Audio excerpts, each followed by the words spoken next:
So, good morning, everybody. Thanks for hanging out with us here tonight. This morning, it's morning. Definitely feels like Yep. morning. It's night somewhere. It's nighttime somewhere. That's right. Welcome in. Thanks for hanging out with us this morning. We're playing some more Dolmenwood. It's been a month since we've been on the air with this, so thanks for not forgetting about us. We're down Orion today, so no Sir Geoffrey in the house tonight, I'm going to keep saying it this morning. But I'm joined around the virtual table here by Winston playing Silver the Elf, Issac playing Friar Fitzpatrick the Friar, Moreen playing Lillibeth the Hunter, and Chris playing Thomas the Minstrel. Our adventure is going to pick up on the 11th day of Chisting. And I guess just a few announcements before we get into our gameplay. I should write down my notes. That would help me organize my thoughts. I guess the first thing I will say, or I guess a little bit of an announcement that we announced yesterday, that 20 Sides Every Story is now a part of Lord Gasumba and the Greyhawk Creatives. We're a part of the stream team, which basically just means that we are part of a community of streamers that we will be supporting and rating and participating in some special events throughout the year. They do some, we've always had kind of some fundraisers and some charitable giving kinds of things that have been a part of our channel identity pretty much since pretty early on in our history. So it basically means we're gonna add in maybe a few events throughout the year, and we'll also be participating in the virtual Greyhawk convention, which happens early October. So we'll be offering up some games for that. So if you'd like to support any of the other streamers that are a part of Greyhawk Creatives, just check in the bio of the Twitch channel. There's a link there, and you can see who all is either on and needing to follow, needing to lurk, whatever you can give to kind of support other small TTRPG streamers.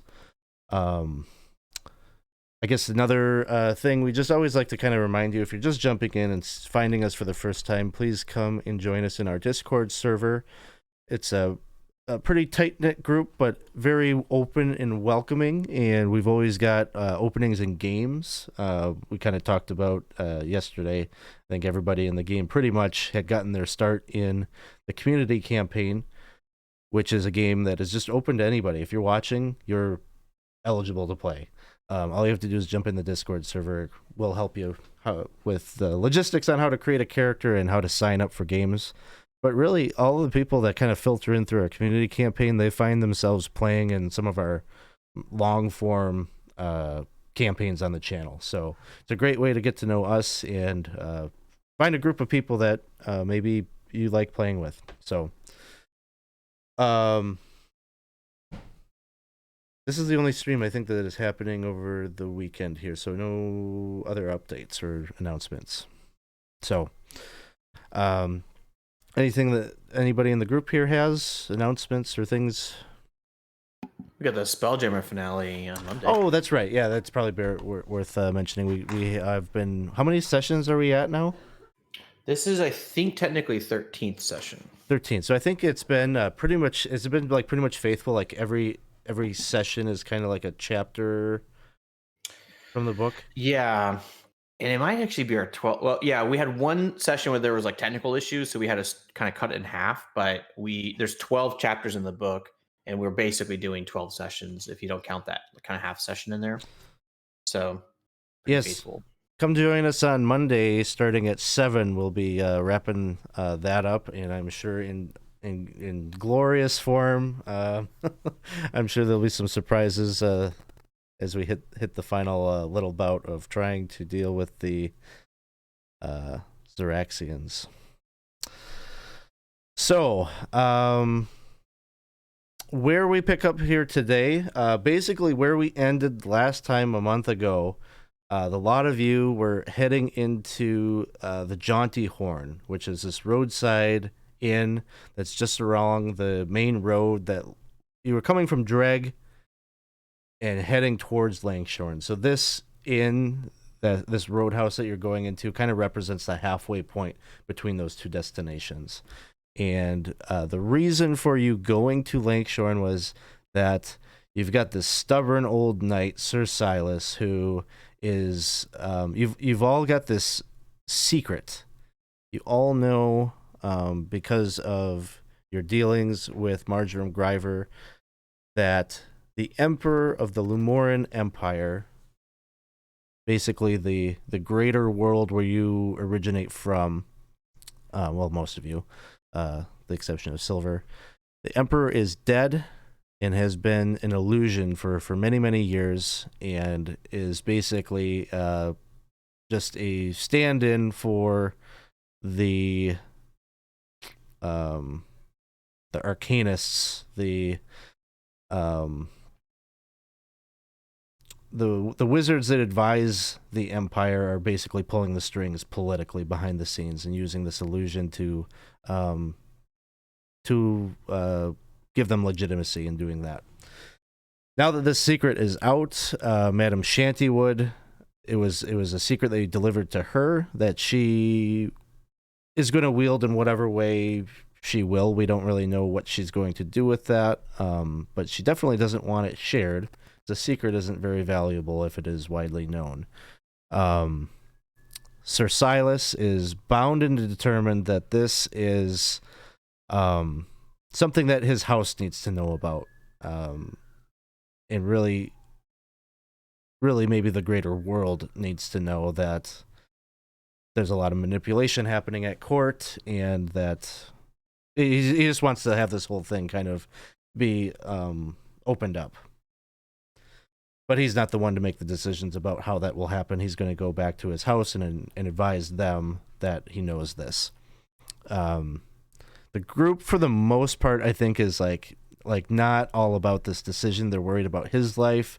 They're worried about maybe the implications for themselves. There's all a number of reasons why they might be concerned about that, but I think they're all concerned that he's not even going to make it out of the forest, because Madame Shantywood has shown that she is a shrewd and conniving, and there is no tool that she won't use. And so he has decided that, yes, he'll go with you as far as Lakeshorn. You're accompanying him, and you're going to try to get a safe passage out of Dolmenwood that way, hoping that you're going somewhere that maybe Madame Shantywood doesn't have as far of a reach.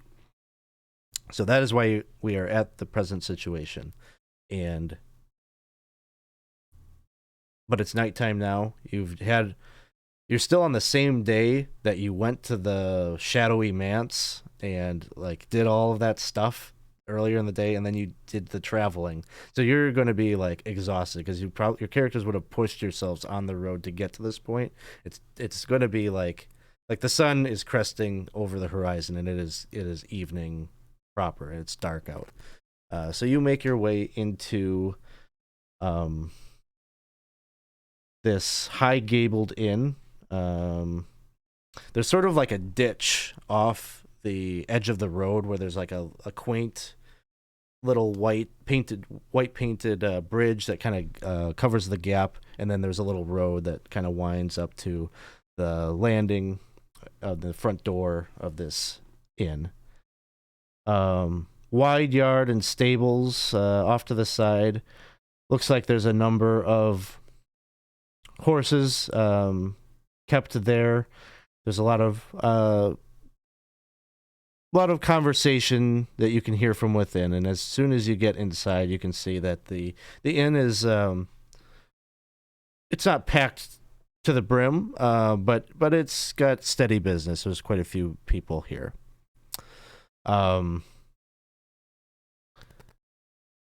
There is a lot of goat sort of motif around here. There's definitely a number of portraits on the wall that depict a very regal-looking goat folk.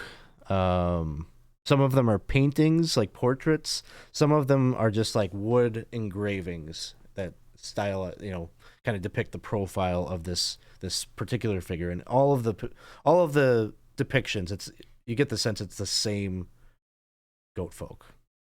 This is a particular character. This inn is owned and operated by a man named Molish Nag, who is a very muscular man, late 30s, big hairy forearms. He just has like kind of this man. He just exudes masculinity, and he runs this place with his family. His wife Jezebel and their 7 children are all somewhere about, either helping in the kitchen, helping to serve customers, or the really young ones are just messing around and playing in the corner or something like that. So, is there anything in particular that we need to take care of this evening besides, maybe getting something to eat and checking into the inn? I don't have anything on food, beverage, bath, bed is the 4 Yes. things that I need. Yeah, we're exhausted. Tired. Agreed. It's been a month. So let's settle all of that up. Lodgings and food. So,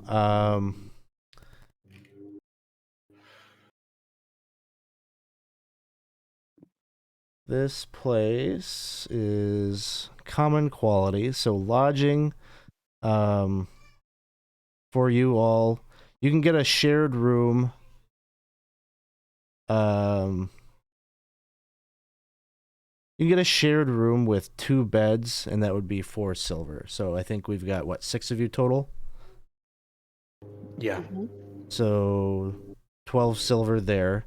And then food is going to run you 3 silver apiece. So 3 times 6 is 18?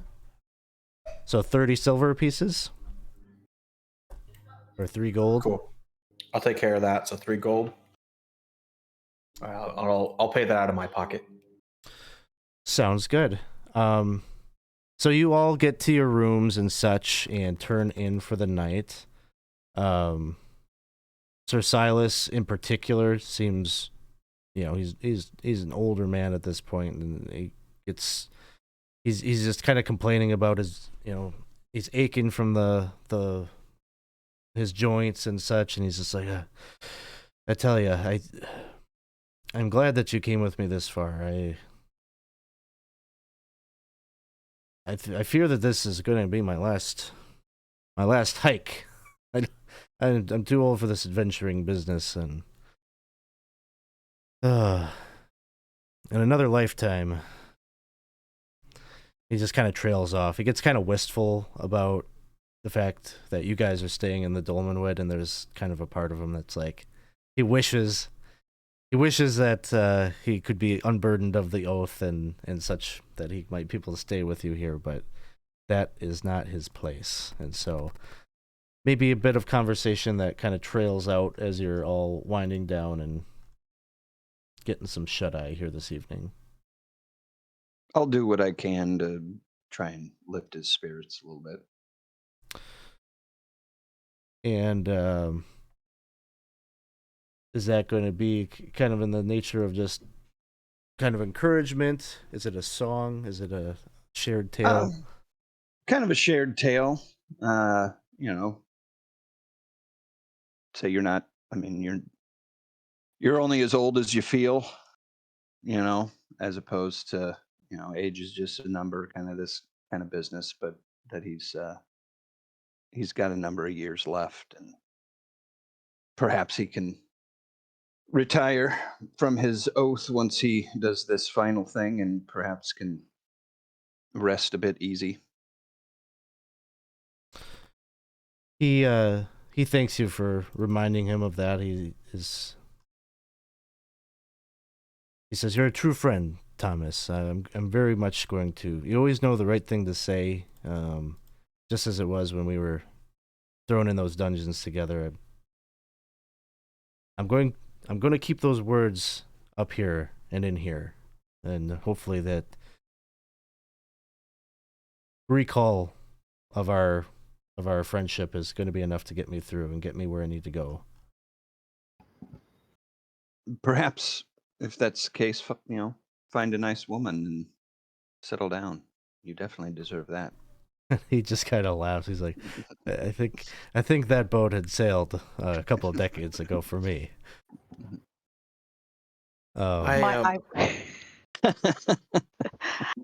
I'd like to chime in at this point, raise an eyebrow, and say, I don't think that boat ever sails. So keep it in mind. And he gets a chuckle out of that. And he says, I think you're right. Yes. Well, I hate to intrude as I'm the outsider into the situation, but maybe this would be, out of my own curiosity and for my notes and my story I'm writing. How did this fast friendship form? I mean, no offense, but Sir Silas, you're a regal knight, and we have Thomas, the patched up minstrel, and Lillibeth, the wild ranger, and I hear tales of the jail. You care to tell me how you formed this friendship? Like, what happened that brought you together?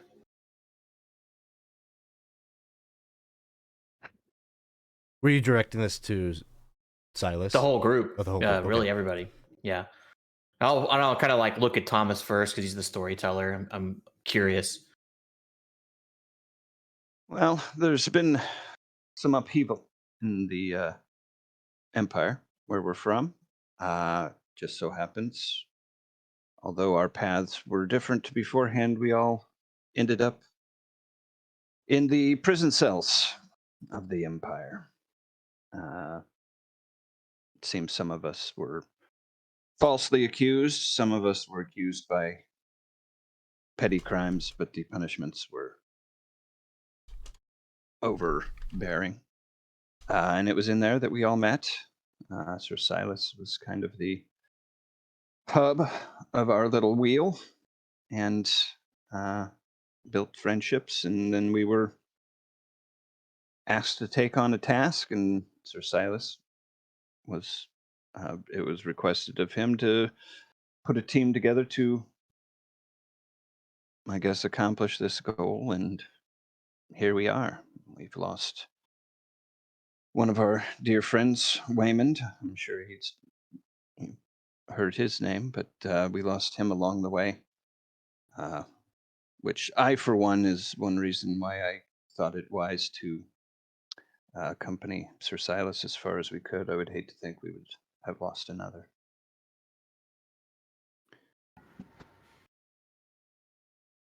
Okay. Interesting. What about you, Silver? I mean, you had spoke of a lady friend that had fallen in the caves where we had located you, but what brings you to our realm? Oh, well, I guess I really haven't talked much about it, but I guess, how do I tell the story? I've mentioned to you that I've been wanting to write an epic poem. It's sort of something I've been tooling with for the past 50 years or so, and just never really found the subject. But I guess I could say there's a little more to that.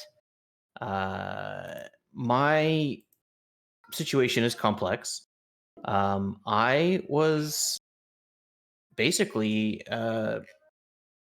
my home was destroyed by the Naglor. We had talked about that some and explaining the dangers, but I was kind of whiling away and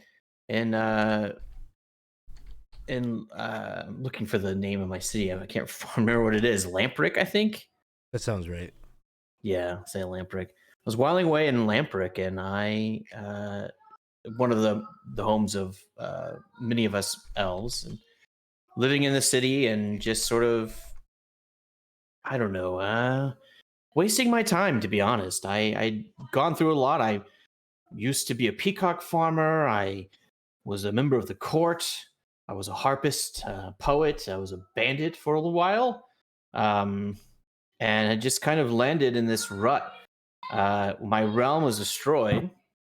I apologize for the children in the background. There's children in the tavern yelling. That's right. There are. 7 of them. Damn those It's children. immersion.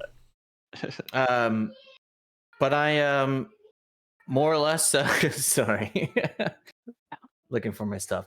More or less when my city was destroyed, it was the city of Harkthold, technically.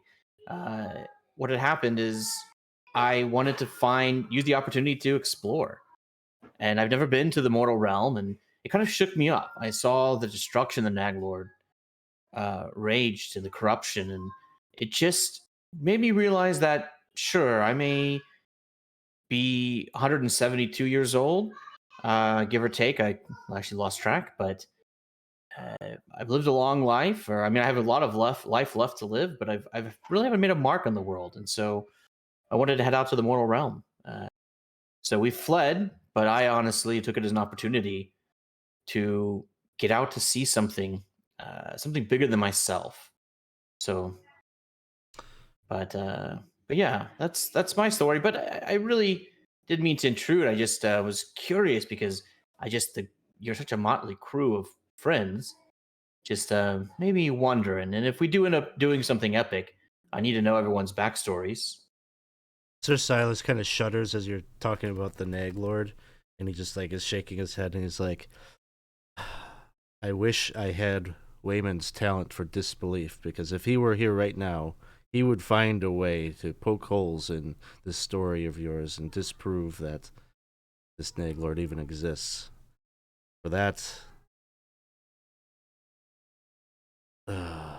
And he's just you can tell he's kind of thinking back to that encounter that you had at Drag with the that sickly unicorn head thing, and he's just there are some things that I am happy to leave the Dolmenwood for. Yes, I think it's wise, although the Naglord is ambitious, has been doing his best to expand, and I don't know how much longer it'll be contained to just the Dolmenwood and the land of Fairy. How long has it been since the Naglord destroyed your home? Oh, it's fairly recent. Naglord has been something of a newer development. Really, it only been in the land of Fairy for something like 400 years. And we just kind of treated him as an interloper, a nuisance, but very lately it just seems to be more aggressive. And Harkthold is really just this year destroyed. The corruption just almost overnight, just suddenly we saw an uptick in ogres and harpies and all manner of shadowy creatures. And it was just a matter of a couple of weeks before we were overrun. So, Weeks? well, yes. Not a matter of years, but weeks? Oh, yeah. I mean, like I said, it was fairly rapid. And us fairy, we live long lives. Some of us hundreds and thousands of years.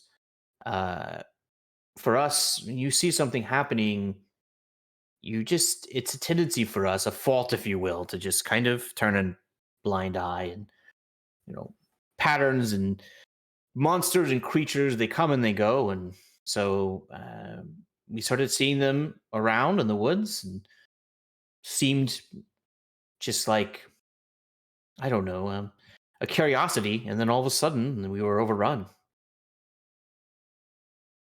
But honestly, it was a bit of a wake-up call for a lot of us. I think it was good. So doesn't this threaten other alliances, powers?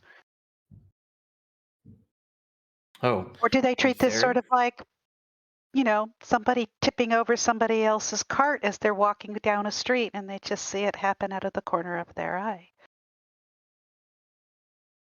Well, again, fairy can be mercurial and even a little stubborn. It takes a lot for us to really believe something is going to disrupt us. I don't know. I didn't stick around. Like I said, I was a member of the court for a while. Of the, you may have heard of him, the Prince who is 7. No, of course not. No. But they are kind of, I don't know, detached. I could very well see nothing coming of the destruction until the Naglord steps into the court itself to challenge the prince. So I don't know. I didn't stick around. I had a bit of a falling out with the court, as I mentioned, and was kind of just had my head down for a little while, and I figured probably best just to get the hell out of Fairy. Was the town that you were from, was it more of like a smaller outpost, or was it a main city in the empire of whoever your prince is? Harktold. Oh, Alex, we had talked about this exactly, didn't we? I don't remember. It is, I believe it is where the court is. Oh, is it? Oops. So basically, the Naglord overtook the capital city of the empire. Of Lamprick. Yeah. Lamprack, rather. Lamp rack? But not all of Fairy. No. No, as far as I know, the prince is dining with the Naglord as we speak. I didn't stick around to find out what happened. Now, I'm not a poet like Thomas, but I definitely see that there are some parallels between your world and ours. And then something that we all have in common, with the exception of Sir Silas. And now we are joined in being outlaws again. Our choice not to go back is making it will put some sort of a price on our head, I'm sure, although I'm not sure anyone here will care about that. So you should know that as you join us. But it sounds like you've already had a taste of banditry, which isn't necessarily the same thing as being an outlaw. I don't care for that necessarily. Well, I've made a lot of decisions in my life. Sometimes when the court kicks you out, the best answer is to harass the court itself. So I guess give me some credit there that I wasn't robbing young maidens of their baubles so much as harassing courtly caravans to send a message. I wouldn't kill anybody. No, well, killing somebody wouldn't necessarily be an issue. That has to happen sometimes, but at least your banditry had a focus. So that's a good thing to know. So far, our banditry has been mostly around staying alive and trying not to starve. And hopefully we won't be in that space anymore, in that place. But it has been part of who we are, although we've tried our very best to avoid causing harm where we can. But I don't think that we will be left in peace necessarily, even when Sir Silas goes back. So what is it you all wish? Do you just want to live here in the Dolmenwood? Adventuring, making names for yourselves, or maybe not making names for yourselves? I seek information on the dolmen stones. Interesting. That's, What a strange coincidence. what do you mean by that? Well, have you heard of the Sard Stone? One of the Dolmen Stones? I have not. Well, then this may be more than a... Maybe this is destiny, Thomas, that we should meet up. You are seeking the Dolmen Stone. I'm fleeing the Naglord. The Sarg Stone is the home of the Naglord. That's the court. It's established around that very dolmen stone. It's arguably where a lot of his power is derived from. At least some of us speculate. And this lies here on this realm. Starkstone, I believe, Alex. I know it's like on the convergence of two ley lines. Mm-hmm. Do you remember if that's in Dolmenwood or if that's in Ferry or some other place? It'd be in Dolmenwood. In Dolmenwood, yeah. Yeah, so no, that'd be Dolmenwood, Thomas. I mean, we of course as Ferry, the elves, we believe that the Naglord is some sort of corruption coming from the mortals, so they say. I don't know that I believe that personally.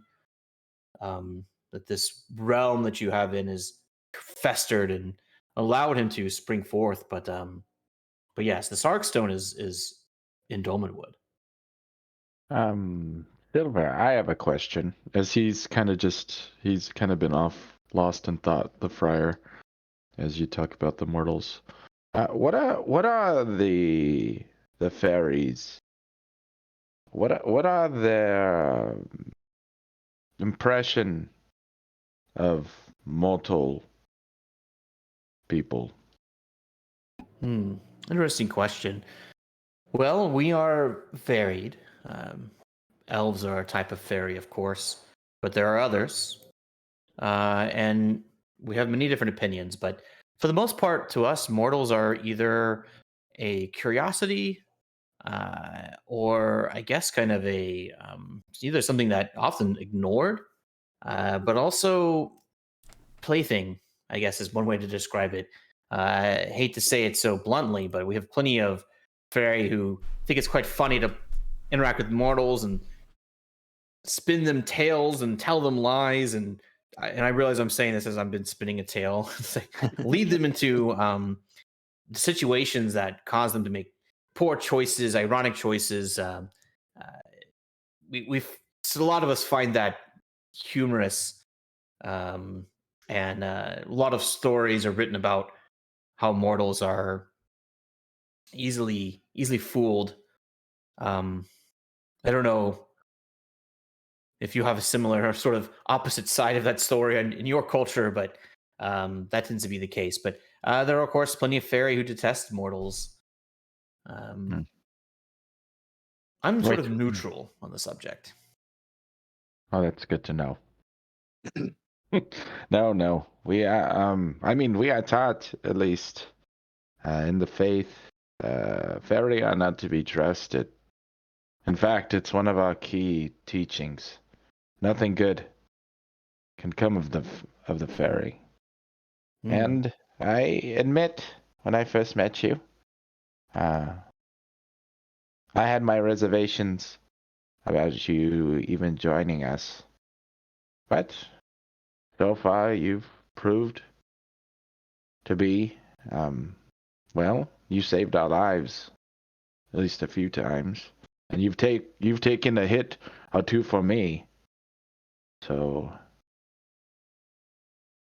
I apologize for if I felt a bit kind of standoffish in your presence. Though what you're telling me does worry me. You're not just stirring the pot here just so that for one of your stories or anything, are you? Oh no. These are all very true. I realize the irony of me describing the treachery of the elves as I'm telling you something maybe earth-shattering to you.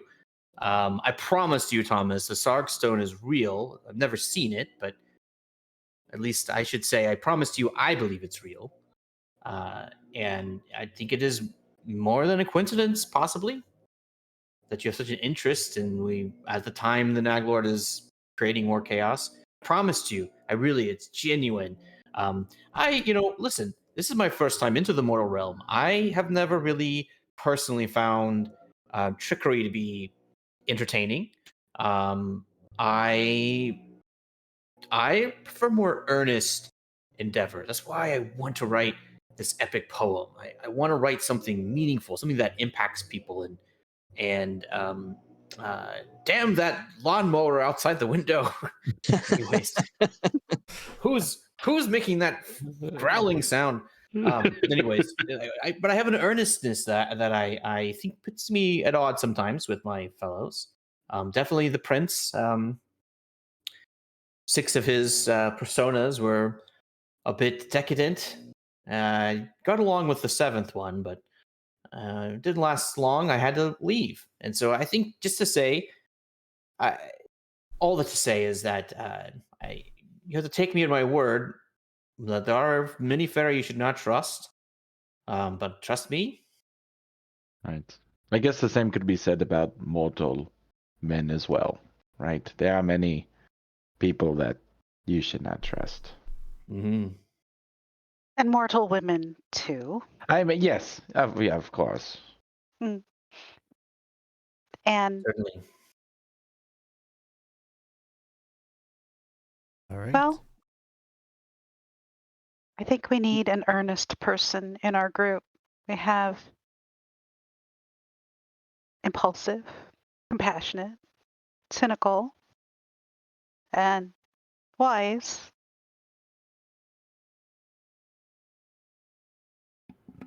But not earnest. So welcome. Good. Thank you. Maybe I can bring a bit of youthful energy to this group as well. Well, and one thing I would add, as a fellow wordsmith, if you will, if there's anything you'd like to speak about in that vein, I would more than happy to. And it is often I've found the best way to write well is to recount lived experience. I will take your advisement to heart because I have heard many of your tales already, Sir Thomas, and I am impressed. I think it's just the thing I need is a fellow artist, someone I can bounce ideas off of. So if you wouldn't mind, I'd love to show you some of the things I've been working on. But unfortunately, I look around, I've lost all my writings on the way. I really, unfortunately, made it in with nothing at all other than this bottle of cheap wine. Shake up the Inkling wine. And the gear on my back.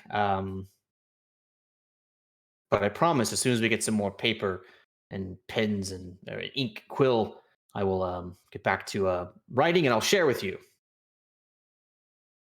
I would love to read. I think with that, Sir Silas will stand up and say, "Friends, I'm glad that we were able to share a bit here yet tonight. Tomorrow is another long day. We'll make it through Lankshorn, and who knows, maybe we'll survive another one. For now, I'm going to turn in." And so he will take to his bunk and retire for the evening. How about the rest of you? I will seek a bath and then bed. So I too am tired and in definite need of a bath. These things can easily be arranged for you by the proprietor. Yeah, I think the same. Just get a little cleaned up, get out of the armor for the first time in a while, and do some polishing. Sounds good. So you all have a few activities that you kind of take care of independently before you go back to rest. I'm sure maybe Geoffrey was a little bit withdrawn during all of this conversation. You can tell he's still kind of his eyes towards the window, just kind of wistfully looking there. But he goes to bed, shares a room with the friar, I would suspect, and you all turn in for the evening. Morning comes, and there are 2 members of your group who are missing. Both Sir Silas and Geoffrey are not in their bunks in the morning. Thomas, next to there's a little bed stand. I'm just going to make the executive decision that maybe you share a room with Sir Silas that evening. And there's a letter. There's a piece of parchment that's rolled up and tucked, kind of amongst your belongings that you might have put out on the little bedstand. Okay. Rub the sleep from my eyes and unroll this thing. And as you're looking at it, immediately you realize it is a letter penned by Sir Silas to the group. I read it. And it reads, "Dear friends, please accept my apologies for leaving unannounced. Our public display of announcing our travel to Langshorn provides me with a pretty good diversion for which to elude Madame Shantywood. I am convinced she will not allow chance to dictate whether I am able to return to House Ellenbridge with news of the Emperor's fate, and therefore I must take another way. My business in the Dolmenwood is concluded, and I understand your reasons for staying, just as I trust you understand my reasons for leaving. In a life where my honor was not pledged, such as it is, I would have stayed also. Whether or not I return safely to deliver this news, I am sure that the future will bring chaos and unrest to our homelands. In staying here in the Dolmenwood, I hope that you might elude such dark times and live a good, fulfilled, happy life. To Friar Fitzpatrick, when we were imprisoned, you delighted me with your company and your wisdom. I've never met a man more devout to both his God and humanity. I dearly wish I could share one last pint with you, my friend, but at my age I imagine this journey I'm about to undertake may be my last. I encourage you to find the lost shrines to the holy men and women of our faith. Your devotion is rare, and I think you may be the only person capable of dedicating yourself to that work. Thomas, your stories and songs kept my spirits high when I was at my lowest. I often thought of giving up, especially in those early days of captivity, but your humor and friendship kept me alive. I can never repay that debt, but I will try my best to spin the tales of our exploits here to elevate the memory of our adventures. I hope you find the Dolmen Stones, and that the history books credit you with uncovering their secrets. Lillibeth, the loyalty you show for your friends is fierce, and I am glad that I was on the right side of it. I'm glad that I was able to feel the authenticity of our shared bond. Your natural habitat is here in this forest, and I have no doubt that you will thrive being in this place of enchantment. Please look after the others. They will be in need of your expertise to help them through the dangers that lie ahead. Sir Geoffrey, though we find ourselves disagreeing on my decision to leave, I suspect you are the one among the group who best understands why I must go. Oaths are never convenient, and I certainly wish I could remain behind in this place to pass the last of my days. Your bravery in battle, especially in the face of things we have seen, is the standard by which all knights should be measured. I leave you all with great comfort knowing that your leadership will remain present. Silver upon his brow, though we know very little of one another, you have proven yourself honorable in the defense of these dear friends of mine. We came to the woods with a very talented sorcerer named Waymond, who gave all of his arcane talent to protect the group from harm. I hope that you will stay with them and use your glamours in a similar manner. Should I be asked of your whereabouts, I will of course say that you left the Dolmenwood to return home. This forest is much too remote for the Lumorans to spend much trouble trying to track you down. If this small lie can grant you some degree of freedom from the royal dungeons, then it is a lie worth spreading. Fare thee well, friends. May the light of the one true God bless your path for the remainder of your days. With honor, Sir Silas de Santos.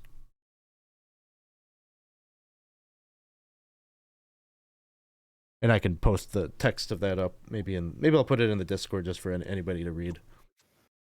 Yeah, that'd be nice. Well, I have to admit I'm fairly touched. I can't believe he would have addressed me alongside all of you, but I will do my best to fulfill that. I feel called to.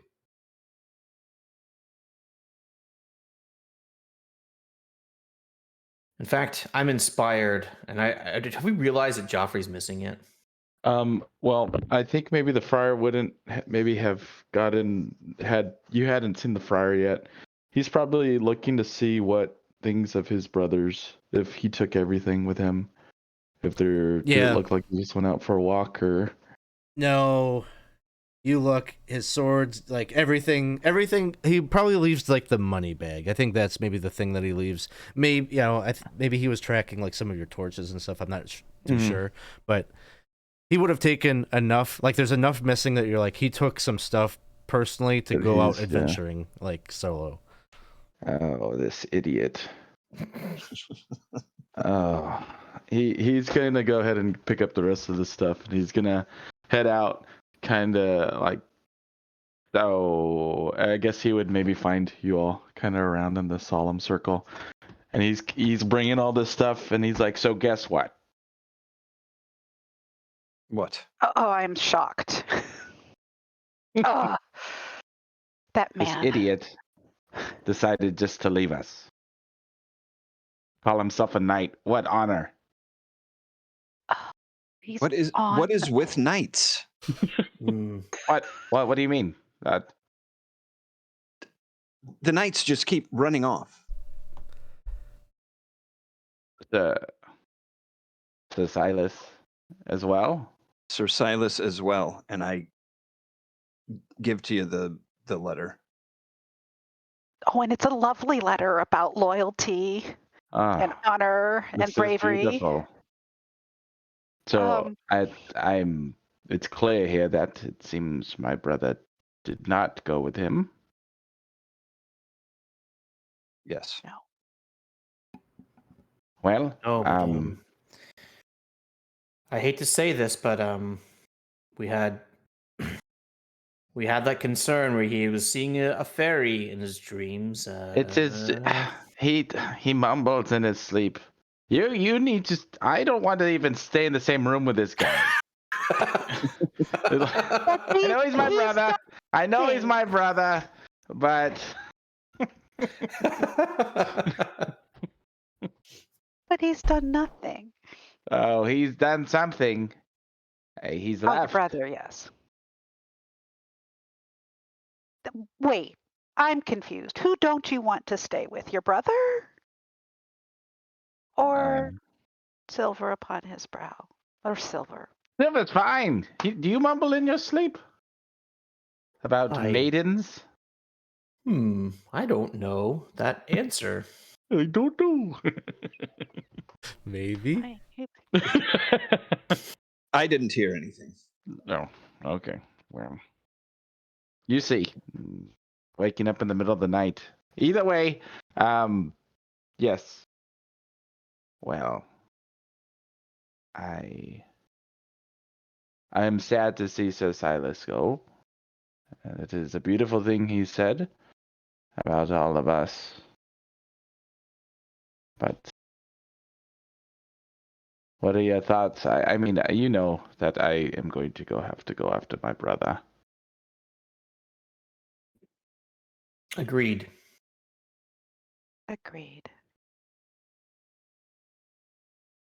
Seems I have no choice. Oh.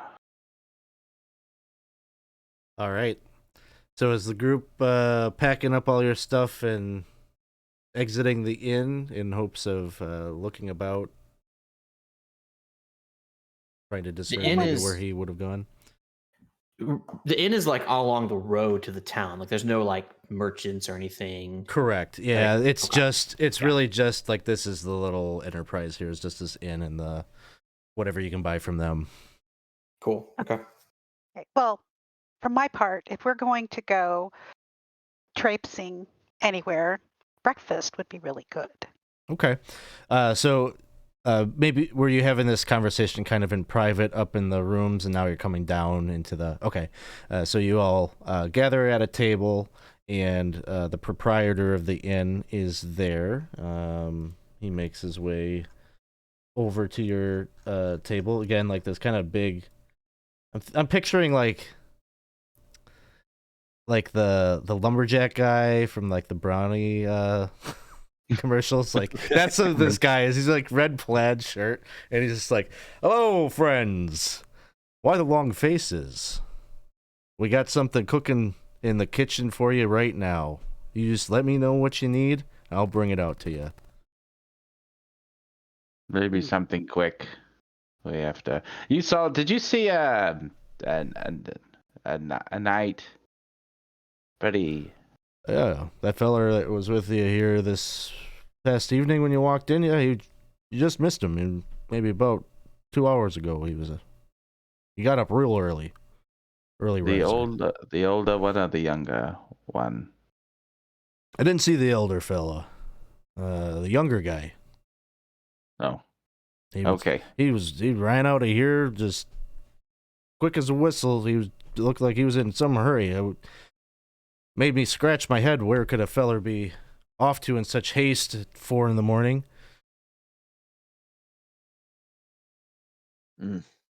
Well, Tell me, have you heard stories of people running into the woods over here, around here, talking about lost maidens and love and whatnot? Friend, if people go down there in them woods, they ain't coming back. That's what I figured. The only in that stories, case, the only stories that we have are of people we don't see again.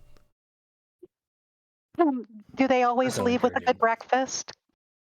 You should always leave with a good breakfast. I agree. I want some porridge, please. I'll get And that. anything you think should go on the side. I'll get some muffins baking right now. We'll get you some fruit. Yeah, we'll fix you up good. Because you're going Yeah. into the woods. Of course we are. Yeah. Oh, good luck to you. Mm-hmm.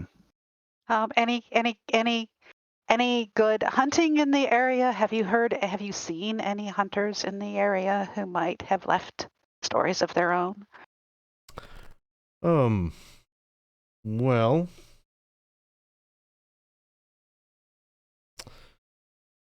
I don't. Stories are stories, right?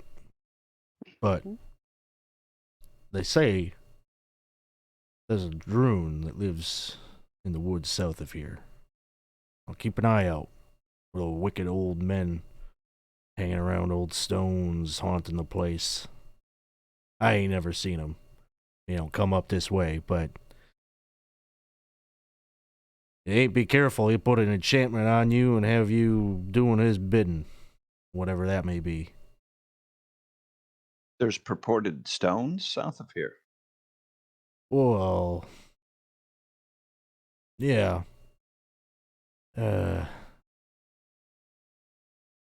Folk don't normally go seeking that out. It's a place to stay away from. You go and you find them stones, you're sure to run upon some droon that's lurking about and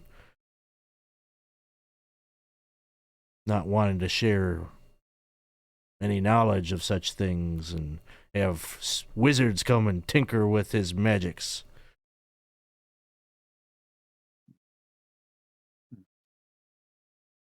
Alex, I'm Sounds- sorry. Oh, I apologize. I was just going to ask, what is the name of this tavern that we're at right now? This is the Jaunty Horn. Okay, thank you. I do have a question, my good man. I noticed that your clientele last night were mainly humans, other than it would seem my companion here. But your walls are decorated with paintings and such of the goat folk. Oh. Is this area ruled by a goat folk, or what is the purpose of such decorations? That's him right there, Lord Ramius. Yeah, he is the lord of this area of the High Wold. Does he rule over Lankshorn as well, or does he? He does, my friend. He rules from Red Wraith Manor, just north of Lankshorn. And, I find that having his portrait all over the place is good for business. People know that, well, they know where the score is when they stay here. And you find him to be good and just?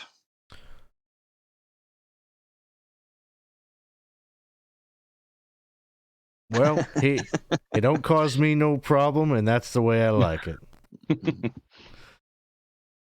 He's good and just. He's more good and more just when you have his picture up everywhere. Seems that way, and his subordinates don't trouble me none, so likes to keep it that way. I won't comment much further. Sure. Yeah. No. But no such scruples about the Droon who's south of us and really doesn't like wizards, so that seems to be a place to avoid, right? Look, I used to be just like you. I used to go out in the woods looking for ancient treasures and lost secrets in the woods. And there ain't nothing that would motivate me to get into any kind of confrontation with the Droon. If you're a right mind, you stay far away from that place. Now, it sounds like you got some worries about your friend or your brother or whatever it is, and I just hope he steers clear of it. I guess we're gonna find out. It's getting a little dour in here. Let's get some food. Food. The kids are coming out with all your food and everything, and coffee and everything. Stimulating beverage too. Yeah. Yeah, it'll warm your soul. It's a pretty dreary one out there, so Oh, you're gonna want to hang on to that feeling. thank you. Do you have any cloaks for sale? I know that's a bit of an ask. I'm just curious. Or any extra cloaks that we could borrow? I might have something. Won't be fancy, but maybe some old hand-me-down here from. Something from the Lost and Found. The lost and found. Yeah, something that Exactly. someone never cared to come back for, and so some drab kind of frayed cloaks he can muster up for you. Perfect. All right. So, other things or topics you want to talk about, or things you want to do? Maybe once he's out of earshot, I think the friar would kind of lean in and say, it just occurred to me that maybe we no longer talk about Sir Silas as far as knowing, even seeing him. It's my mistake. Seems that Madame Shantywood has ears everywhere, and we do our best to just stay quiet about him. I think that's wise. I agree. Although I tend to trust our innkeeper, he seems to keep his tongue well guarded. Yeah. Who knows, is what I'm saying. Better err on the side of caution. But now, a prayer. Before we eat. Well, we pray to Saint Wittery of the Wood to keep both of our companions safe. One wise, noble, and bound to his honor, and the other a blubbering idiot, a moron and a fool.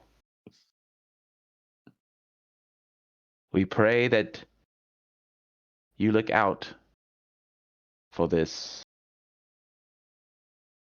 just a sad sack of a person as he just wanders, trips into the wood, and eventually to his demise. May we find him before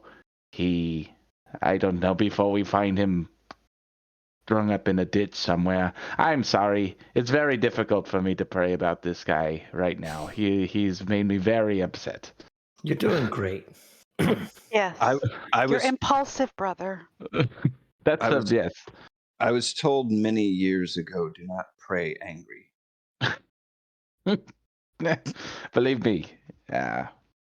Yes. Don't worry, our true God still listens, I'm sure. He understands. He probably thinks the same thing, right? Obviously. But yes.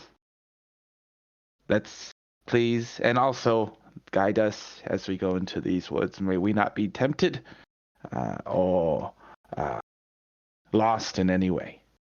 With your name and through, once again, Saint Witchery of the Wood, we pray. Amen. Amen. Now let's eat, because the idiot is eventually going to end up dead somewhere. We have to find him. I do have a question for you, Silver. Sure. You know, whether this is true or not, the little bit that I know of the Dolmen Stones, I mean, some speculation and word of mouth of people and such, that they have been known to be at places where there's a weakness between realms, that people can cross over, things of this nature. If there is a set of these stones, assuming that that is true, and I don't know if you can confirm that or not, but our friend Sir Geoffrey, this is not the first time he's had things in his head about elf maidens and such. Yesterday he spoke of hearing voice in his head calling to him and everything. If there was a weakening of, say, the veil between worlds or portal between worlds, is it possible, if there is a fairy, an elf maiden on the other side, could reach out, who had maybe a connection to him, that connection might be stronger in proximity to the Dolmen Stones? Is it possible that's where he was going? Well, I guess I know Dolmen Stones are rumor. Well, actually, what would I feel comfortable saying or knowing about a Dolmen Stone, Alex? I don't know how much you know about the Dolmen Stones. It's kind of a Dolmenwood thing. Dolmenwood thing, not really a fairy thing necessarily. Okay, so I'll just kind of weave up a rumor then. So I mean, again, the rumor is that is where the Nag Lord makes home, is with a Dolmen Stone. That he draws some kind of power from it, possibly. Whether they are anyway interacting with the fairy, that's hard to say. But again, if they do serve as some kind of, source of power, possibly. There are many roads from fairy, though. It isn't just, certainly Dolmen Stones are not the only method. There's many ways out and in to fairy. So your theory about it being related to Dolmen Stones could be, but also it's very possible that there's just a fairy that has made her way into the mortal realm to play a trick, and it happens all the time. But I don't think it's something we should dismiss. I mean, we should definitely maybe investigate. I have a half mouthful of sausage and mash, and I'll take a look outside after we eat breakfast, and then that might give us a better idea of what we're dealing with. But right now, this is really good. You guys should taste it. It's amazing. Eat. I was eating during the prayer, so I'm already definitely. Like half done. So Yeah, I think the friar ate very quickly once he was done. So you want to finish your meal and step outside and have a look? Yes. You're stepping out, and you know it's daylight, but it is very foggy and very misty, and the weather is very brisk for it being a summer day. Like, it's probably only maybe 100 feet from the inn to that little bridge that you crossed, and you can't see the bridge. The visibility is pretty poor. I'll pull the tattered hand-me-down cloak that's like one size too big around me and be like, ooh, he wasn't kidding. This is unusual weather for the summer, isn't it? Around these parts? I don't know if you all would know that, actually. I do not know. Yeah, we don't really know much. And most of what we know is no longer with us. I mean, I'm gonna. if you check with the innkeeper, he'd probably say uncommon, but not like unheard of. You know, he's like, Okay. just a cold front moving in or whatever. You know, Fair enough. it's not quite the winter that happened. You know, when you were in the tower. It's just Got it. It's like maybe mid-50s weather. And when before you said that, I was going to ask him if they received snow here 2 weeks ago, or when, I mean, I can't remember how long ago it was, but 2 or 3 weeks ago. If that snow occurred here as well. He's like, now, yeah, when that happened, that was unusual. Yeah, you should have heard like everyone's cold prince this, cold prince that. He's coming back. I heard that as well. I don't put any stock in that. That's children's stuff. If it's true, the wonderful Lord Ramius will protect you, I'm sure. Mm-hmm.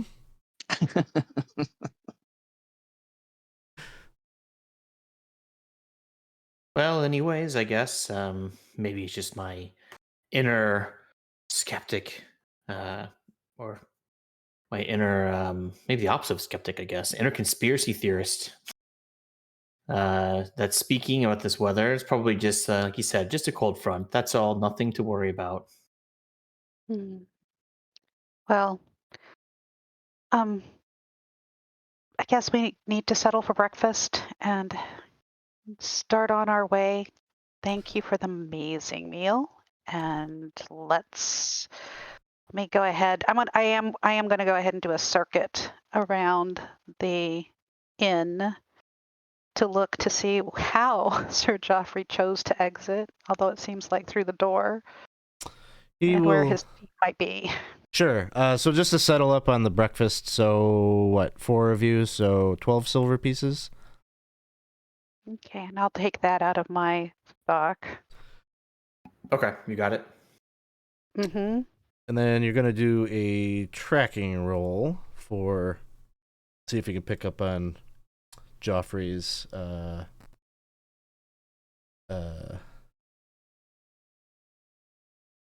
where he went. So why don't you just roll, it's a 50% chance, so if you just want to roll like a d6 and then a 1, 2, or 3, you'll hit it. Okay, I can do that. 6. Okay.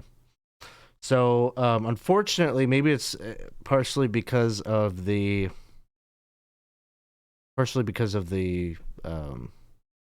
haze and things like that.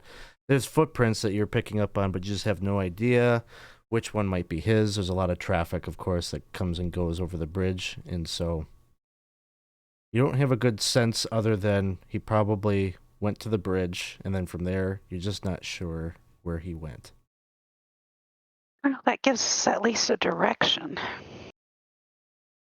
And the bridge is the same place he went running last time? Well, the Yesterday? bridge is just where anybody coming off the main road to come to the inn is going to have to cross over. So it's not He was All right, trying to that's go fine. into the woods south of the main road. No. Okay. I guess I would say. Nah, I'm not going to say more than that. Just south, I think. Okay. Okay. Uh, So, but at least he didn't go behind the inn or in that general direction. So, over the bridge. Okay. So I think, are we ready to start moving into the gamey part of this, where we're moving into hex crawl procedure? Yeah. Just one thing I wanted to bring up. I'd give a couple silver pieces to the innkeeper and get maybe 4 more of those breakfast sausages or whatever wrapped up in a napkin or whatever to take with me. Sure. Yeah, he'll give you basically the equivalent of like a standard ration for that.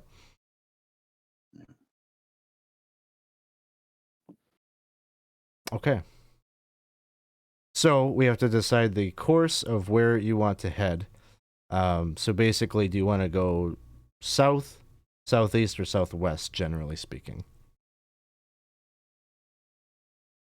Assuming Do we that's have a sense the direction of you where the want to woods go. are? Oh, sorry. So I think basically your best educated guess is that he went south, right? And if you're following on the assumption that he went to follow that voice, so you know that he tried to leave the road to go south. But other than that, you're not really sure like which degree of south. Got it. I guess my instinct was that he'd be going into the woods because he tried to go into the woods earlier. Yeah, and everything to the south is woods off the road. Great. Okay. So yeah, I think I think we go south, and Lillibeth, you keep your eye on more tracks or signs of. I agree. And if we don't see anything, we can always search out, fan out a little bit. His, his tracks may be easier to find once it's just his tracks as opposed to many tracks on the road and such. It's a cold day too, so maybe we'll get some benefit to the ground being marshy or soft or wet. And knowing him, right, he's gonna trounce through the woods. He's not trying to look. He's not taking his time. So. But he's not trying to get someplace. Well, he is trying to get someplace purposefully. So hopefully he'll leave plenty of sign behind. But we'll have to go a little bit slower because we have no idea which direction he went.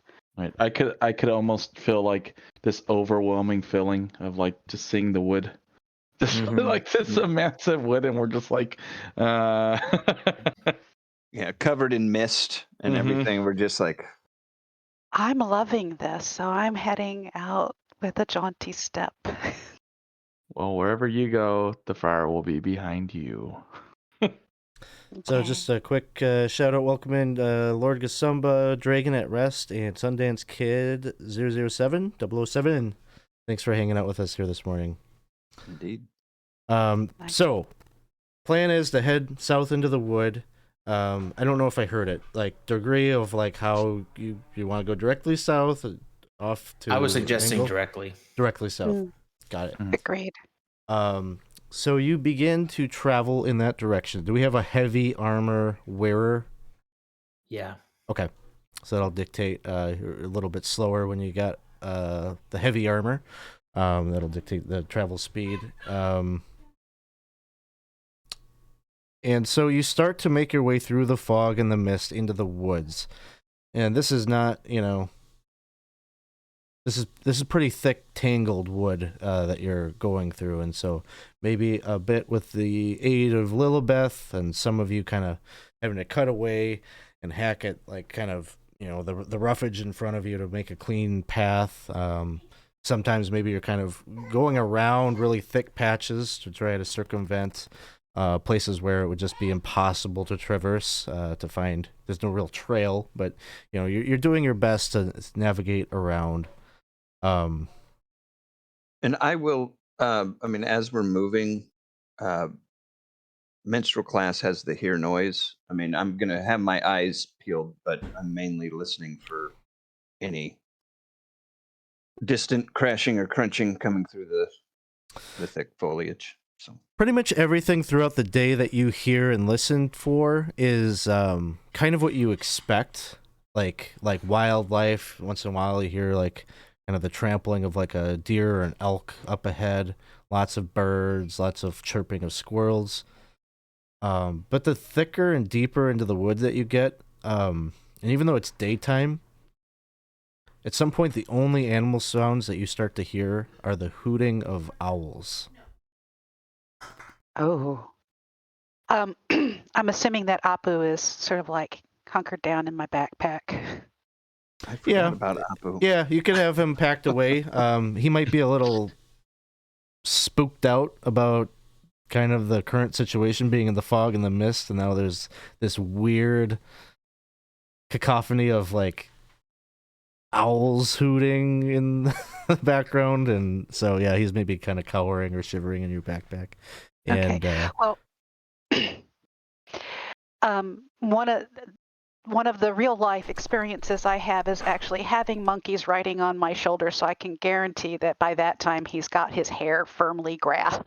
My hair firmly grasped in his, and I don't have any, so it hurts. He's clawing at the back of I his have scalp. very much, yes, and looking over my shoulder. So, hey, welcome in, Light Gray Sky. Thanks for hanging out with us this morning, catching our Dolmenwood game, and thank you for the follow. I appreciate that. So, so you guys travel, and you're at some point, like towards the end of the day, you're certain that you are lost, because you start to see places where you have hacked and slashed foliage down, and like you circle back, and like you're ending up like in that same area. So you get the sense you've been traversing kind of the same kinds of ground.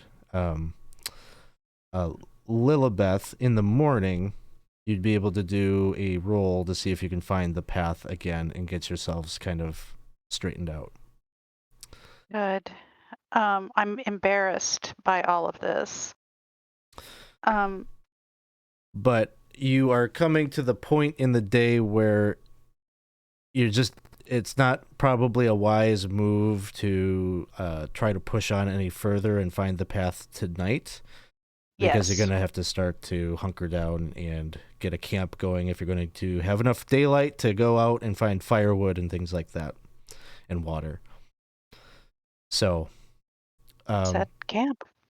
Friar, would you have been doing any foraging throughout this? I mean, if we were going slow enough, he might. He'd probably maybe forage every once in a while. It wouldn't. I mean, that's not exactly what he's. So even if we were going slow, I don't think he would be like focusing on that. But I'm sure that if he saw something of interest, he would pick it up. Yeah. So if you could do like the standard foraging if you want. 1. So he finds something. All right. Let me see if there's something special in this X. No. Okay. So then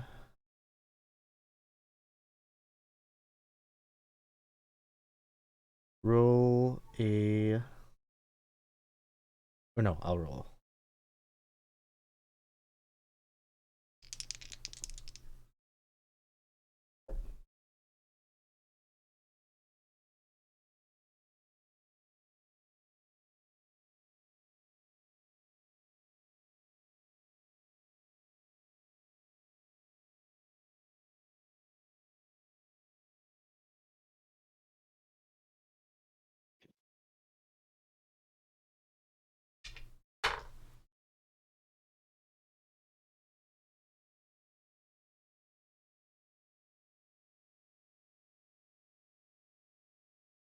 Oh, yeah. Roll me a d6. Sorry, that's what I need you to do. 5. 5. Okay. So you find a plant. As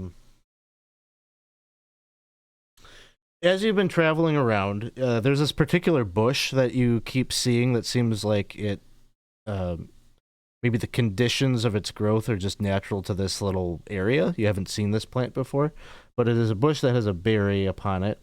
There are clusters of inch-round crimson fruits that dangle on high branches, almost kind of like a grape, like a bunch of grapes, but they're this Berry. kind of crimson red. All right. Am I able to do a roll to see if I could identify it? Yes. Right. I'm sure you've got that written down, what we've agreed to. Yeah, I do. I do. One moment. Let me see. I do not identify it. Okay.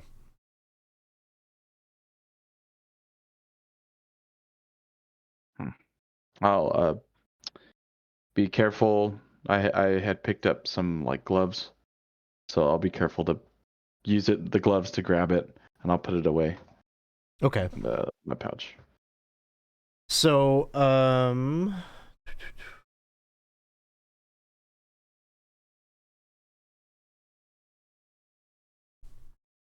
are you going to be using this to supplement your food, I guess, for the evening? If he doesn't know what it is, then he wouldn't. No. Okay. So you'll have to use some rations here. So need -4 rations for the evening. And I'll throw in a couple of those sausages or whatever into the mix. So Sure. So that could supplement, or that's probably what's going in the pot that the Friar is putting together, and so that can take the place of one person's meal.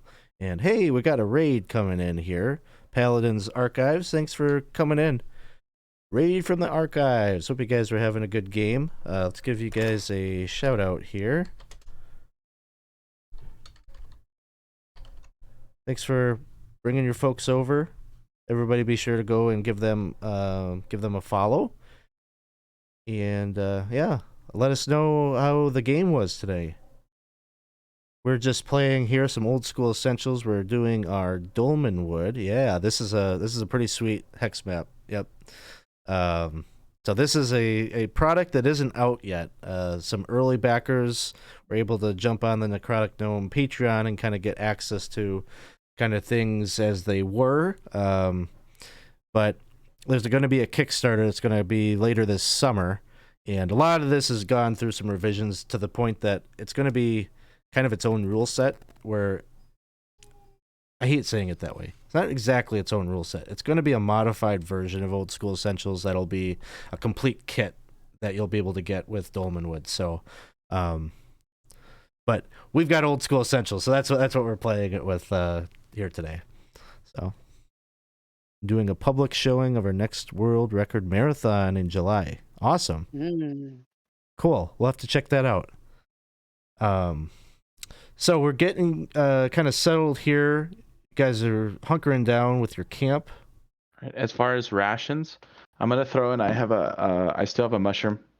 One of the mushrooms. It's a smottle bread mushroom. I believe it. I don't know. It's something that we could use instead of a ration. So maybe we only subtract 2, and we could use a sausage and that mushroom to supplement those. Yep. That sounds good to me. Okay. So, go ahead. Are we using the camping rules? We are using the camping rules. So we're going to need somebody on water duty, probably a couple of people on firewood duty, and presumably the Friar is doing some cooking for you. And I'll do the camaraderie. Okay. I'll say camaraderie water. can be kind of like a bonus around the fire, so you could still do another activity tonight. I'll help with the firewood then. Okay. Those of you that are collecting firewood, just get a D6 roll. So, Silver, one of us is going to have to go get water, for sure. I'll do that. I'll do that. Well, I should say not to be too imposing. I'll kind of point to my hobbled leg that's been like my -2 dex, my cut leg, hamstrings. I'm not great out in the woods searching for the wood, but I don't know. I mean, I guess it's up to you, Lillibeth. I just think you may be better at securing resources. Okay, well, then I will go ahead and look for, well, we got Thomas out there looking for firewood already. I'll go ahead and look for the water then. Okay. So, I check rolled a 2 on a d6. 2 on the balance d6. Okay. Yeah, so I was indicating I would look for water as well, but I'll just be like, never mind, and I'll just go look for firewood as Okay, well. sounds good. Go ahead and do a d6. Let's come. And there's a mistake. It's okay. It actually makes it more fun for me. I don't have my dice in front of me because I'm a fool. I rolled a 6. 6. Okay, great. You're gonna have plenty of firewood then for the evening. You don't have your cart or anything, so you won't be able to bonus any. The cart's still back at the inn? I'm trying to remember. Did you guys bring the cart with you from Dreg? You did. Okay, so then it'd be back at the inn, it's just stable there. Okay. Lillibeth, as you go out looking for the water, yeah, here we go, right? Purple one. Yeah, right. I wouldn't At least do I'll be that, successful. would I? You come upon something sort of unexpected as you're moving about. You're going and you're trying to collect water from different sources, trying to find like a natural spring or something, or a little lake where you fill up some water skins. And you come upon a clearing, and in the middle of the clearing is a ring of standing stones. 10-foot square slab of yellow sandstone, cut stone, formed in this, just in a ring. And in the middle of the ring, there's just kind of like a field, but maybe field isn't the right word, but like a veritable garden of these mushrooms that have grown up specifically within the stones in the circle. Very dense patches, really thick patch of 2-foot high scarlet toadstools.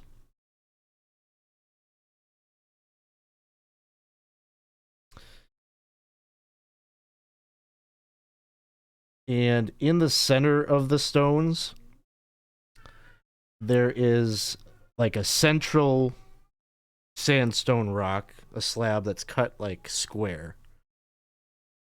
And it looks like it has like a big, almost like something really heavy cleft it right in the middle, such that it's kind of split open, or there's like a wedge in the center of the stone right down the middle.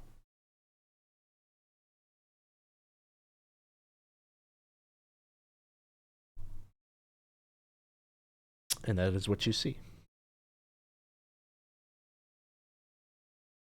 I am a hunter with a bow, and I've already encountered one droon.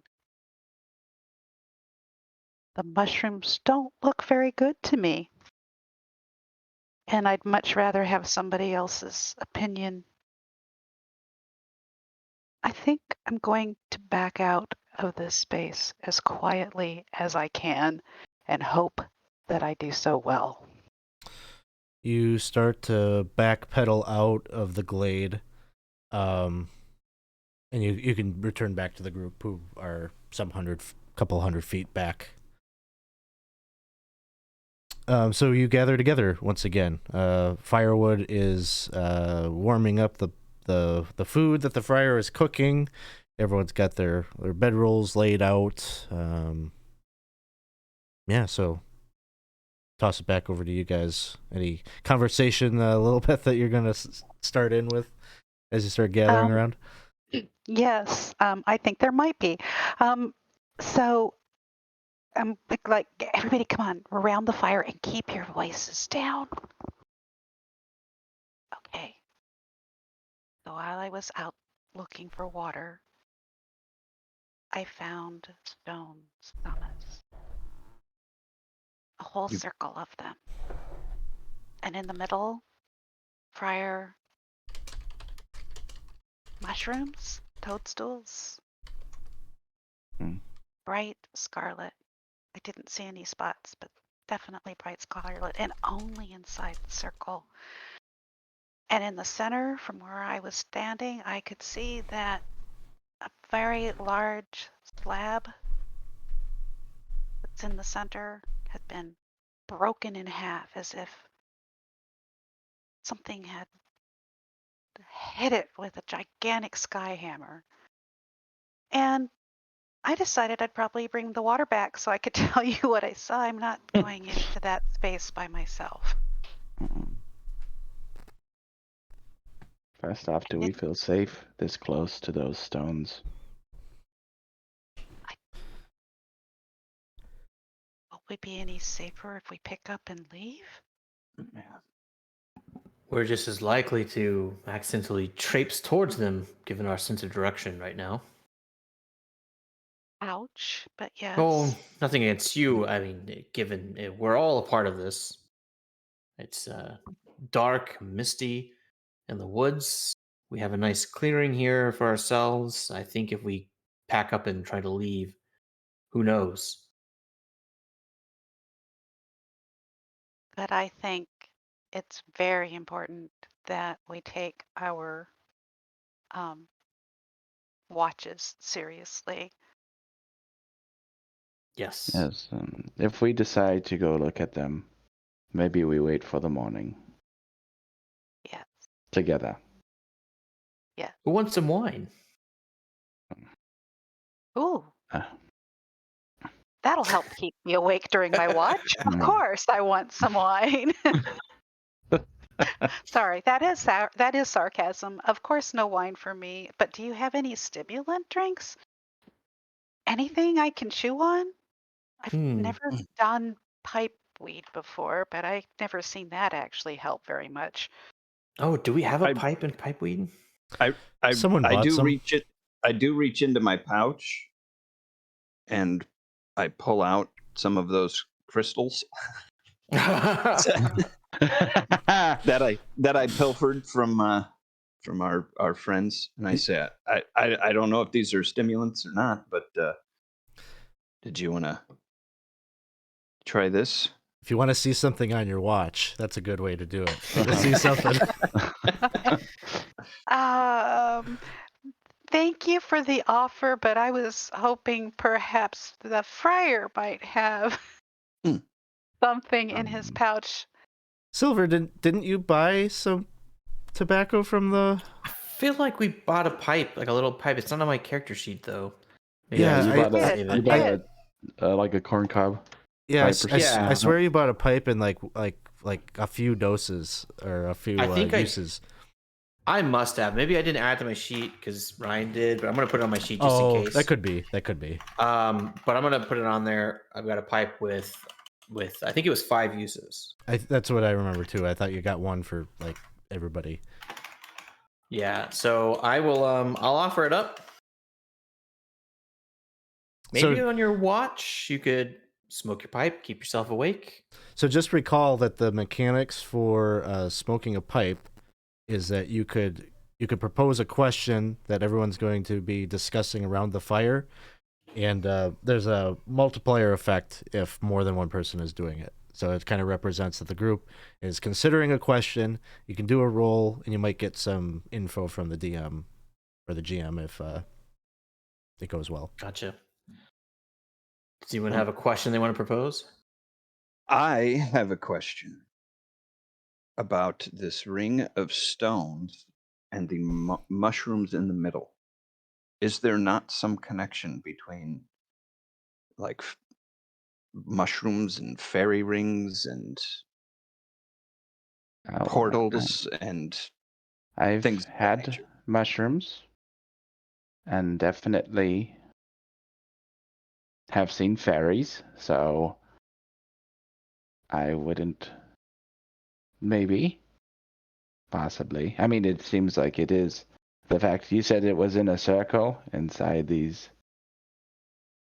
And the mushrooms were in a circle too, as well, The right? mushrooms were inside the stone circle. There were no mushrooms outside of it, and they were like a carpet. It was just a brilliant red carpet of mushrooms all around the stone in the center. All right. So is everybody going to use the tobacco while you're considering Yes. this? Who is? Alex, do you want me to roll for the food? We'll do that as like the final thing for the evening. Okay, sounds good. Do we know All what right. blend of tobacco we got? Do we It was remember the cheap one. the cheap It blend? was if I look at the list, here, let me see if I can find it. Wasn't it I'll like the probably barley recognize blend or something like I that? think so. Yeah. Something like Yeah. that, sounds yeah. right. It aids in digestion after a heavy meal, so you don't have to worry about Ooh. that. Whatever Okay. whatever the friar rolls, it doesn't matter. So who is the most intelligent character? That's a Ooh, good that's question. good. I don't think it's me. I have an int of 12. 12? Anyone got higher than 12? Nope. 14. 14. Okay, so Oh, Tom- look at you. Thomas will have you do the roll, and if everybody is doing this,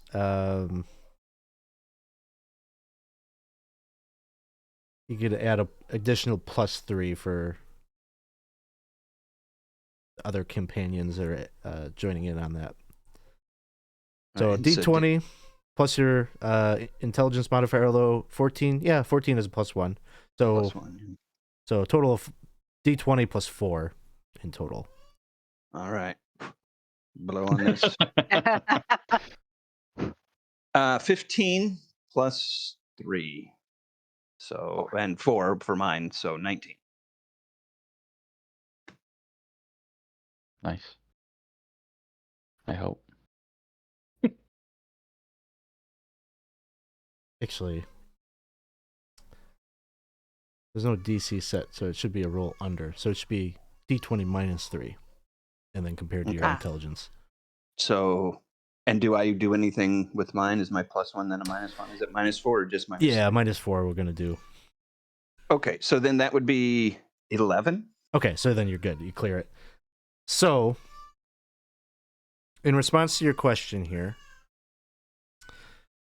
perhaps there's no connection between the mushrooms and the fairy or the stones directly, but perhaps those mushrooms are carefully cultivated by the Droon to ward people from reaching that middle stone. And so there's that. I think let's resolve the check for camping and such.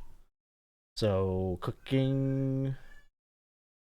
I have to roll under a 16. I got a 15. So it was okay. I'd say the Friar would take the 2 rations. He would have salt and pepper. And he wouldn't have found really much of anything else to add, like no lemongrass or anything like that. But he would cut up the sausages, kind of saute the mushrooms, and add whatever rations. Maybe we'll say like it's just like dried beef to the side. Okay. Salt and pepper. All right. So not his best meal, but it's good. So we've got a wailing kid in the background, so I'm going to take us on a break just to resolve all that. You have a good night's rest, all that.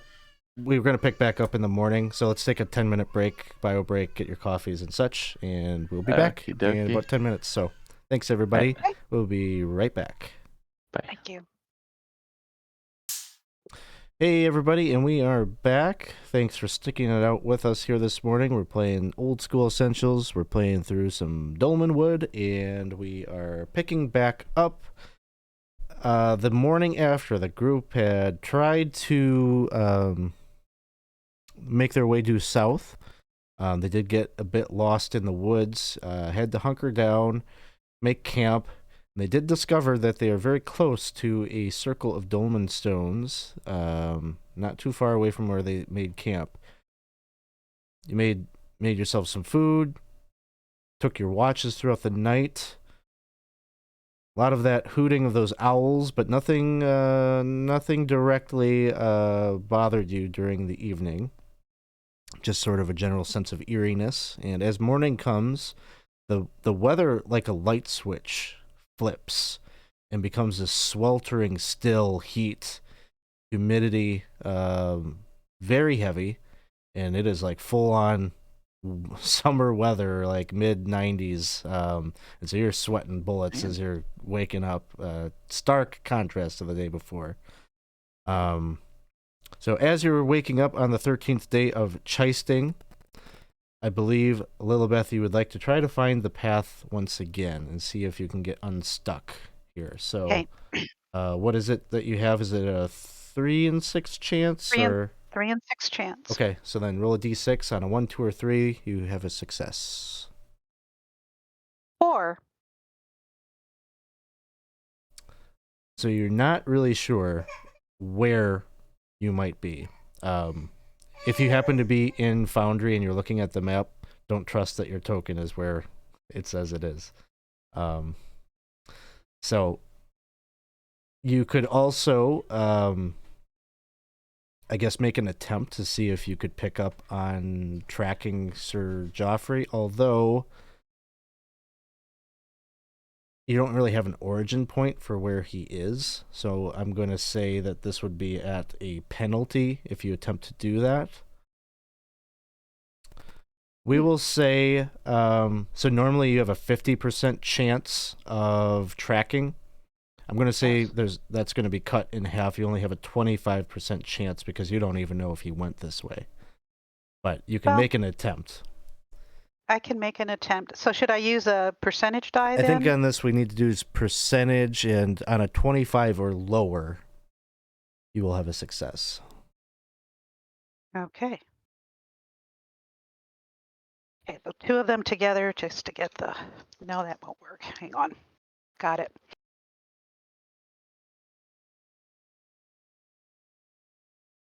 Oh, no. 71. There was a chance, but it could just be that he didn't even come this way. You might be way off base in terms of where you're at. So the group will have to choose a direction in which to travel.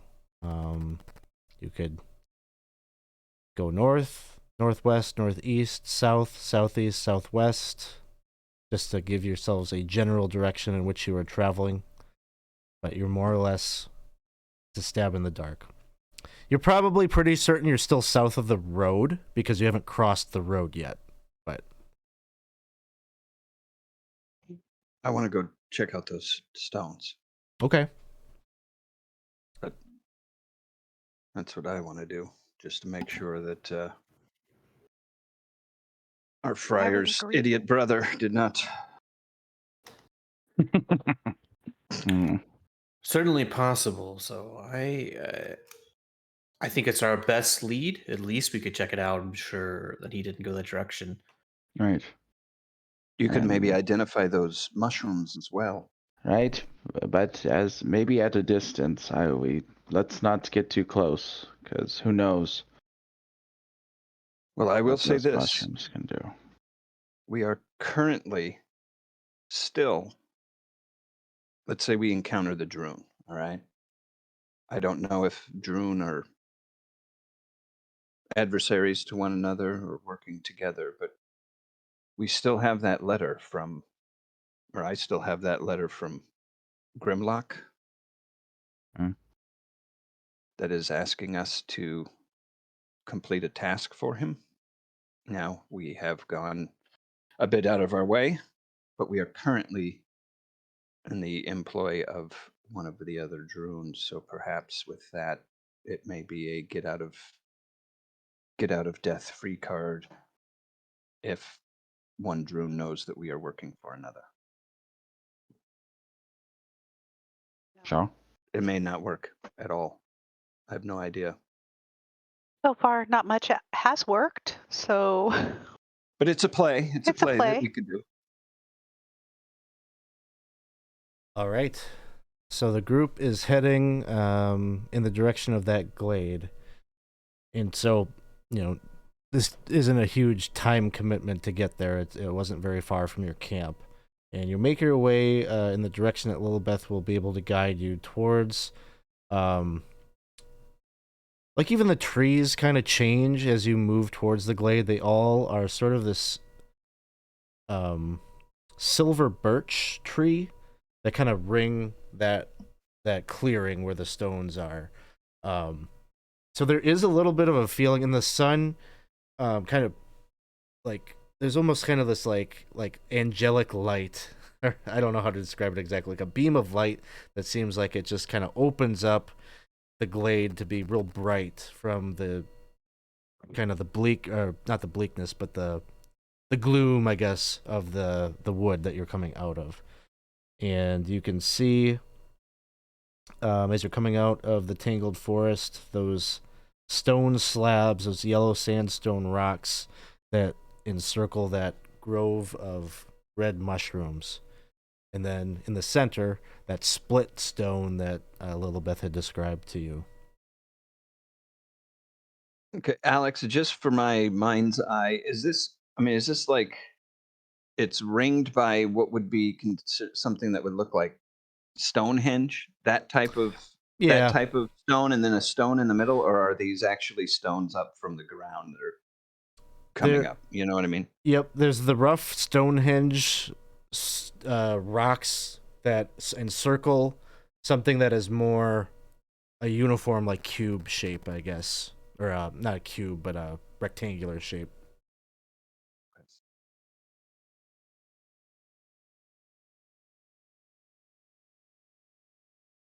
It is obvious to everybody Thomas's excitement once I can see these. I'll clap you on the back in encouragement. Just be careful. I'll do the opposite and try to ground you. Friar, do you have any sense of what these might be now that you can see them? The mushrooms, I mean? If I am able to, at a distance, try to see if I've heard about these, or they're familiar to me, then I definitely would take a look. From a distance, I'm gonna say no. You know, Okay. to identify something, you kind of gotta look closely. There's so many red-capped mushrooms that you'd have to look for very fine detail to properly identify it.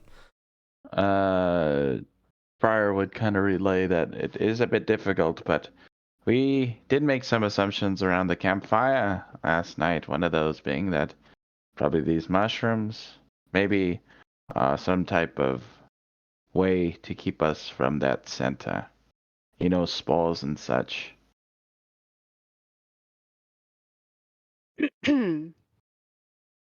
Well, wonder if you can get to the center stone without touching the mushrooms.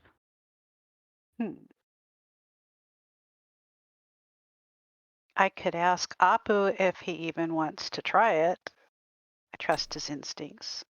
He's not coming out of that bag. Like, and it's his resistance to do so is greater here. Yeah, he's not liking the space that we're in right now. Very much at all. Though it is beautiful. And does it appear that on some of these stones, even the ones like on the outside, is there writing? Is there script carved into them? Let me check. I don't think there is on the ones on the outside. Okay.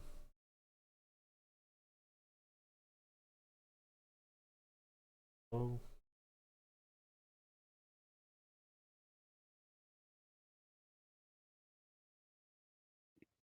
Not on the ones on the outside. We'll say that you can see that it looks like there might be some writing on that one in the middle, but it is very fine and very small. Right. All right, folks.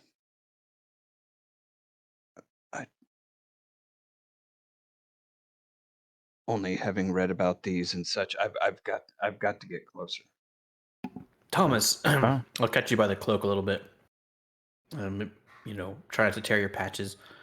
I have to say, while I am also extremely curious in seeing this happen, what's going to go down, I can't help but recognize some sort of thematic elements to our story emerging. You Yes. told us a story of Waymond and how he was seduced into his own destruction by his own curiosity and desire to achieve his intention with the rubies. I have to wonder if you're following a similar path with these stones. Just be careful, I suppose. I do not plan to go in at this point. I've got to get a closer look. It is a must. So you're drawing closer, Thomas? I am. And how close would you describe you getting? Well, I get the sense you're not entering into the stones, but like, are you approaching the stones like right up to like where the edge where the mushrooms are? correct. Okay. Yes. And the plan is to move up to where I can actually like see and touch these outer stones, and perhaps walk the perimeter to start off with. Okay, sounds good. So you all and the rest of you are like, how far away would you say you are? 30 feet further? Yes. Yeah, I'm gonna stick back with the crew.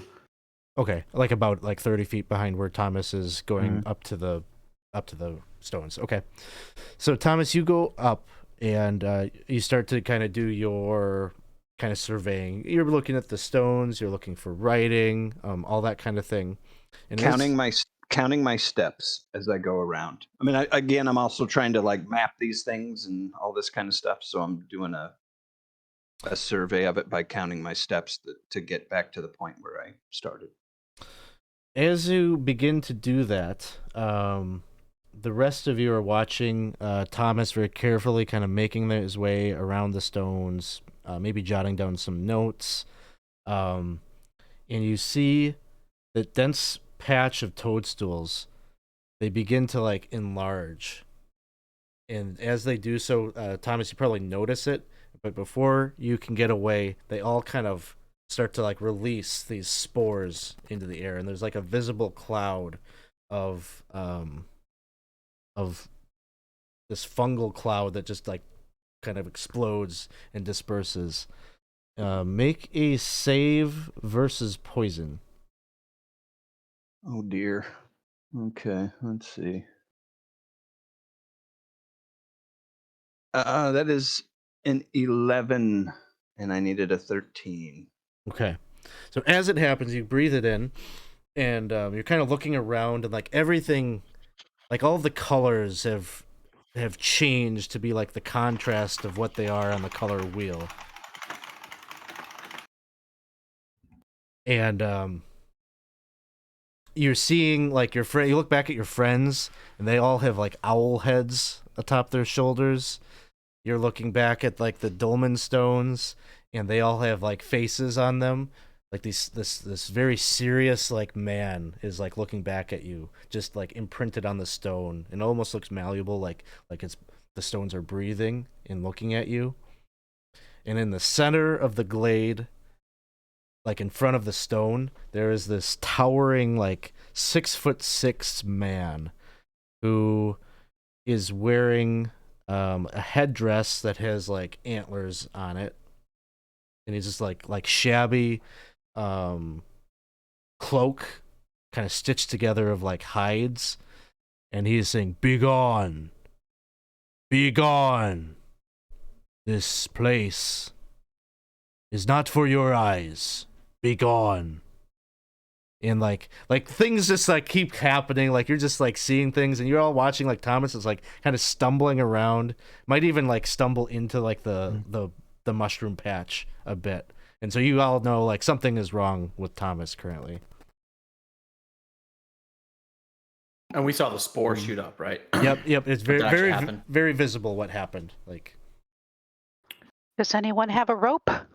And instinctually, I'm going to draw my weapons and basically back up from this thing and get far enough away, and I will probably turn and hightail it, probably away from my owl-headed, the owl-headed people. Okay. Meanwhile, we're like, this way! Come this way! Yeah. Yeah, so Thomas, sword drawn, like runs to the opposite side of the clearing, kind of away from you, and has his sword out. He's like some 100 feet away from you on the opposite side of the circle. Well, at least we don't need the rope. I kind of circumvent the glade and try to look to the rest of the companions. We have to find him. We can't all get lost. We have to stick together. Maybe we should just not chase him right now. No, not chase, but we need to follow. So is he at the edge of the clearing? He's at the edge of At the this clearing, point? yeah. Okay. So I'm going to sit down and see if that helps at all. Okay. So you take a sit non-threateningly. The rest of you kind of move over there as well. And Thomas will say, after this like kind of initial bout of just hallucination that is happening, you feel sick. You feel physically ill, but you start to recognize your friends as your friends again. All right. I'm going to kind of stay put where I was and let them come to me, I suppose. I mean, and say I don't know if it was the hallucinogenic effect or if it actually let me see reality, but there was a large horned beast of a man, some humanoid figure in the middle of that, standing on that stone, telling me to be gone, that this place was not for my eyes. Did you guys see that as well? No. No. No. We saw you flailing about with your sword. Unfortunately, but it's okay. We need to get you in a better headspace, man. Think about home, think about warm cookies. Think about a nice set of wine. Think about the fireplace. Let's not think about fear. Let's think about good things right now. That's where you need to be. And as You're okay. suggesting you should be thinking about good things, from the forest, you see these creatures that seem to be composed of bramble and vine and thorns. 7 in total that are emerging from the woods into the clearing. They are maybe about 5 feet tall, and there's like kind of a wicked green fire that flickers in these kind of vaguely where maybe eye sockets should be. And amongst them, Thomas, you would recognize this towering man that seems to be among them. He's coming from the opposite direction where you guys are currently standing. So we'll say it's like 100 feet away. But there is this very imposing man. He has a shaven head and the same headdress with the antlers. He's just got very pale skin, pale like the moon, and very dark eyes that almost seem like they have a glint of a similar green flame within them, but they're not like actively on fire. It's just kind of like maybe a trick of the eye. And he's got a traditional black cloak on that looks very reminiscent of the same kind of black cloak that Grimlock wore. And I'll just sort of touch Thomas and say, "I see this too." By the way, I was just gonna ask. This was the creature that I saw inside stone. Yeah, Yes. and to you, it's probably more terrifying currently. Like he looks maybe like a foot taller than he actually appears to the rest of you. But he's like 6'6", towering man. And he's just like strolling up. He's like kind of walking. The bramblings, these creatures, they seem to just kind of like they kind of close in on the stone circle. And they kind of assume positions.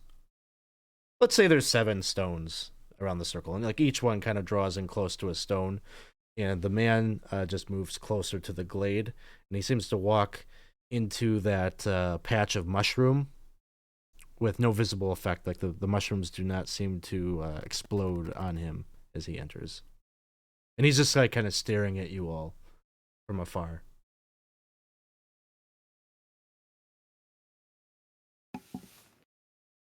So we can run, or you had suggested you all have experience with the Droon, more so than I, and we could parlay, see if they've seen our friend, or we could run. I think maybe we just. He's gonna do it. He's gonna. We mean no harm. And he's going to just kind of put his hand out, keep his hand on Thomas. We wandered too close. We apologize. We'll be on our way soon. He'll just kind of shout out, say maybe until we get our wits about us, we do not go any further back into that wood. If they do step forward, then we leave. Sooner would be better.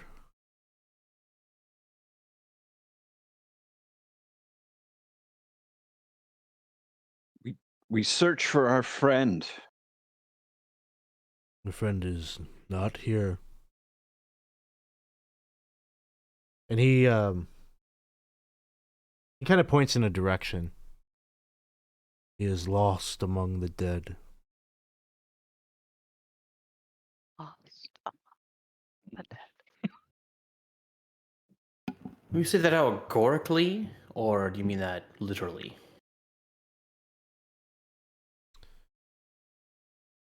He is lost among the barrows of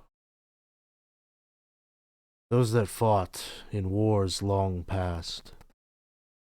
Ah, I see. So he's not himself dead, is what you're saying. He's literally with the dead. I do not know. But many dangers lurk in those hallowed place. Understood. Well, we appreciate you, and I'll bow very deeply. We appreciate you approaching us in peace, as we are men and women of peace ourselves. We will leave your sacred ground, but we are going to go after our friend in the barrows. I hope that does not cause any problem with you and your kind. I care only to protect this place. The dead of the goat folk and of human lineage long past do not concern me. Though, respectfully, there are many dangers that linger there, both from the afterlife and those from fairy, who haunt even my own daughter. You'd be wise to take care in where you step and where you go. Just as I am the guardian of this place, there are things that watch over the dead.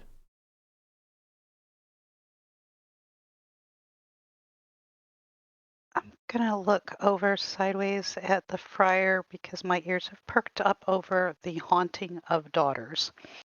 Mm-hmm. I think he would also kind of look kind of confused, but definitely look back at you as well.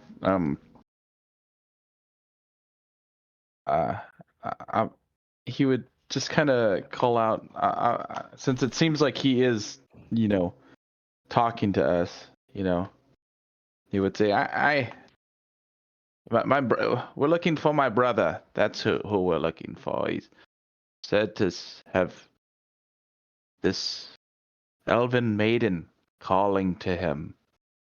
This woman that he loves. He says that he's had a whole life and experienced a whole life to come with her. He's almost confused if this is just a dream, and when he sleeps is when he truly lives. You That say is why we're here. he is a human knight. He has taken title, an oath, being called to by an elf. Yes, I've heard it. He loves her. Many times.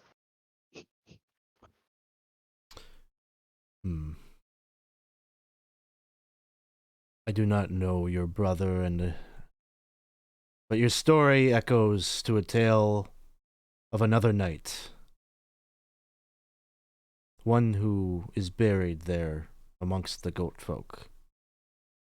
One who died 900 years ago when mortals waged war against the Cold Prince.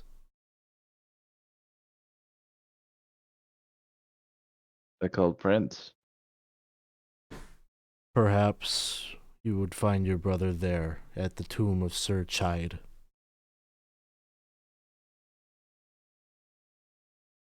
It is said that Sir Chide was betrothed to the Cold Prince's daughter.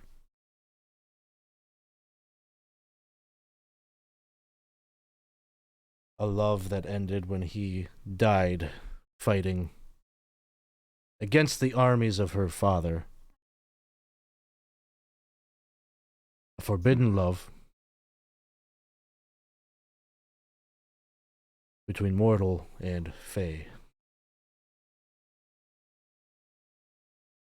As I said, I don't know your brother, but if he is being called to by something, it makes more sense that it is coming from that place than the many barrows of the goat folk that lie there. Well, I thank you for your information and kindness. You say your daughter as well? What? Your daughter? There is an issue with her as well. You know, I am not but I know that this may have conflicting views, but I've been known to have through the one true God, I do have some healing. Is your daughter hurt? No, she is not hurt. But she is harassed by a fairy creature who lavishes her with gifts and tries to, I believe, court her. I am torn between my duty to my family and my duty to this place. I am unable to spend much time tracking this creature down. If you should find such a creature, I would have you kill it. Drive it away. Well, let me speak up as the and I'm like I had glared at myself to look more like my normal self, so I'm like definitely fairy looking right now. Although I'm trying to like casually glamour away fairy aspects. Slowly, Like your ears just like slowly, my ears are like just a little slow, pointed, the nubs going down. I'll say, well, here, what I'll say is this: we have one of our compatriots who has a fascination with these dolmen stones. So, what I propose is a fair trade. If we find this harasser of your daughter, we of course would help you no matter what out of the goodness of our hearts. But might I beseech you to reward us rather than with anything monetary, but with knowledge about the dolmen stones, and share with us as kindred who are kindred souls who are aligned against corruption. You could trust us to share with Thomas what you know about these stones here and the dolmen stones in general. Should we rescue your daughter? You could see that he's in inner conflict a little bit as you propose this. And he kind of looks down. He kind of gives like almost like a side glance to those bramblings, almost like as if they were going to give him some insight on whether to trust you or not. What do you guys think? And he says, Pass. what you were asking goes against what we Droon have set out to do, but I love my family. Family to me is more important than... I will consider what you say. And perhaps I will let you... I will facilitate your use of the stones. And I will explain how you might do that. But one time did you do this. And then you will never come here again. Understood. And I hate to in any way seem like we're holding your daughter against you. We'll rescue your daughter as best we can, regardless. But think of it more as a clear statement of what would best suit us as a reward. You choose not to give that to us. We won't hold that against you. But hopefully, by helping you, we have shown that we are trustworthy and competent as well. But please don't view it as us leveraging your pain against you, because would not feel comfortable. You would have my deepest gratitude if you were to succeed in allowing my daughter to live free of worry and of this constant harassment.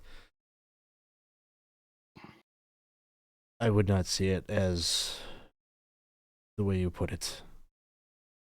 I would allow you to look into the Doman's stone and see what I see. Like I say, but one time. And then our relationship will be concluded.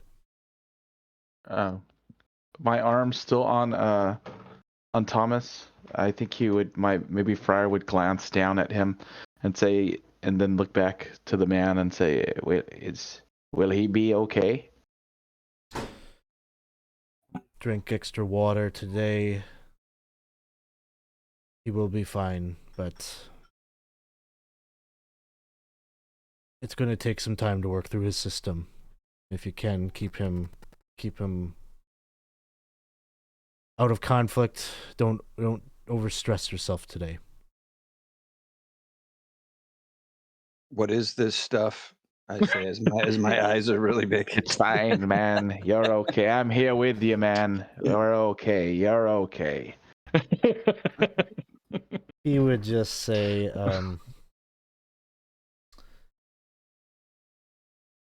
is our poisonous strain of mushrooms that I have cast a number of spells upon to act as wards,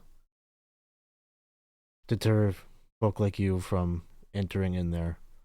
This is a very dangerous secret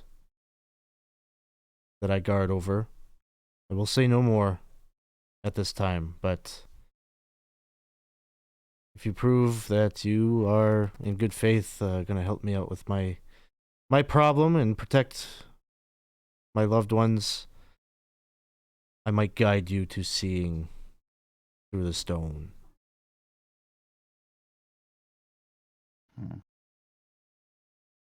Then, with your permission, may we rest nearby these stones, not necessarily here, but nearby, just so that our companion can regain its strength. You may go back to where you spent the night last night, and that would be plenty far enough for my comfort. May I hunt? As long as you do so away from this glade. That I can promise. All right. Further questions or dialogue you wish to have with the Droon? Not at this point. Here fast. So this happened pretty early in the day. I'm based on some of the comments that you have made, I'm getting the sense that maybe you don't want to travel today, but instead want to rest, spend a day hunting, maybe a day doing some focused foraging, those types of things. Okay. Sure. Come down, basically. That's what I'm gonna do. I love that you're like, what is this? I can see your eyes just like, whoa, whoa. Yeah. I should love to have some discussions with Silver on his brow about diplomacy. Well, I just kind of make it up as I go, to be honest. But I could see why the is it 7-bodied prince? the prince who is 7. The prince who is 7, why 6 of them might at some point in time have raised an eyebrow or two. Well, they were more interested in carnal pleasures, I should say. But I'll tell you all about it. Let's go get a camp set up. That sounds wonderful. Any place but in that glade. Let's see. Forgive me. I just thought let's start with hunting because that's a procedure we have not seen yet, and I'm just looking it up because we haven't done it yet. So, Yes. you have decided you want to spend your day hunting. So roll a. You got like a bonus to that. Let me just see what that is. 5 and 6 chance of encountering a prey, at least. Okay, why don't we start with that? Roll that, and on a 1, 2, 3, 4, or 5, you will succeed.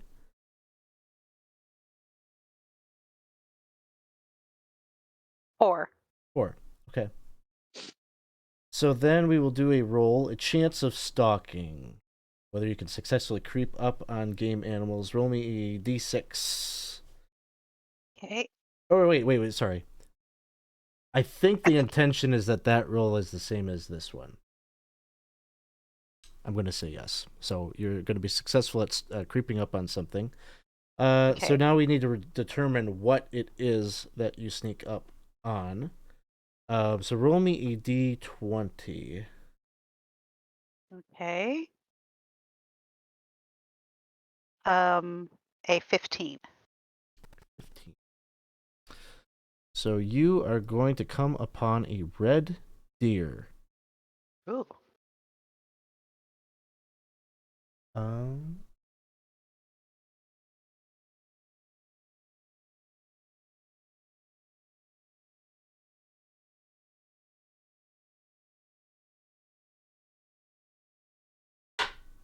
So you find yourself 20 yards away. So 20 yards. Why do they do this? So 60 feet. So you're 60 feet away from it. Is anybody assisting you with the hunt? Not me. Okay. So Lillibeth, you're up there. Why don't you make an attack roll? Okay. Back to my attack roll.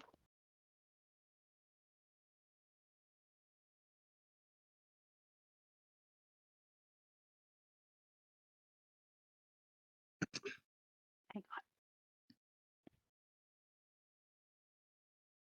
on. An 11. You take your shot and there's a plus? Yeah, there's a +1, so it's 12. Okay, 12 is what you needed. So you strike at it. Your arrow sinks into you're trying to hit like a vital part somewhere in the chest region. Roll some damage on that. Okay, and I think it's a d6. Yes. Oh. 1.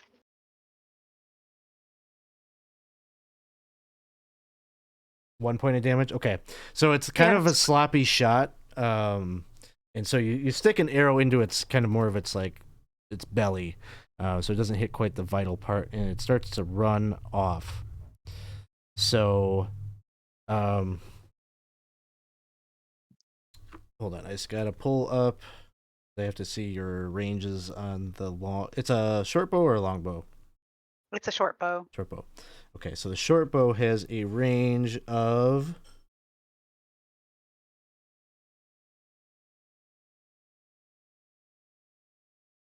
So from 50 feet to 100 feet, you're in the mid range. So there's no bonus on that. Once it gets beyond 100 feet, you'll have a -1 on the roll. Okay, so So roll me another quick shot. first. So that was like kind of your surprise round. Now the thing is Uh-huh. going to start taking off. So roll a d6 for initiative. Okay. And I rolled a 5. 6. You got a 6. Okay. Nice. So now you can take another shot, try to recover, and see if you might be able to hit this thing and take it down. Okay. 3. 3 will miss. That was your attack roll with a d20. Oh, no, sorry. That wasn't my attack roll with a d20. My attack roll with a d20 is a 15. Okay, a 15 will hit. And then what was the thing that you just rolled? I was doing that for damage. I just For thought I was damage. rolling damage again. Okay, so a total of 3 damage. Yep. All right, you strike it again. Another arrow in its side. It's still running a bit. So it's going to take off. It's got a movement speed of, and it's basically retreating. Yeah, so it's going to move its full. It's like pretty far away. And it's going to dart out of the range of your bow. Now at this point, you've hit it. And I'm going to say there's a possibility that it's out there somewhere. But it's just a matter of, do you want to go like tracking it, and how long do you want to go trying to find the body, somewhere out in the woods? Well, that's probably why this takes an entire day, so I do want to go ahead and track it. Okay, give me a tracking roll. So Okay. that's your 50%. So That's my 50%, yes. 1. okay, so you manage to do so, and it's gonna take you probably an hour or two. We'll say like somewhere in between an hour and 2 hours moving about, but eventually you creep up and you find it, and it is dead. And so you will be able to bring that back for the meal here tonight. Carve it up a bit. That's going to be sufficient meat for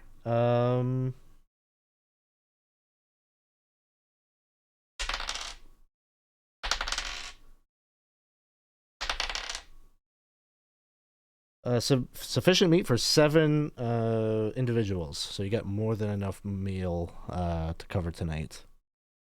Awesome. Feeling somewhat redeemed for all of my horrible trekking.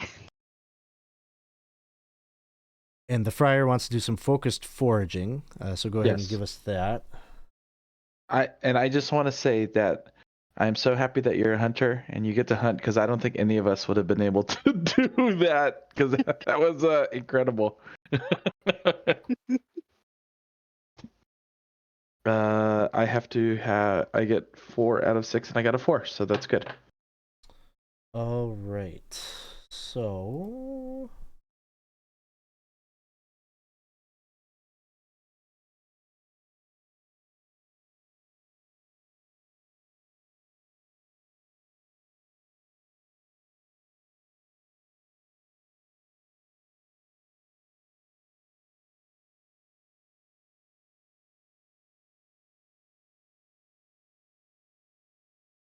foraging.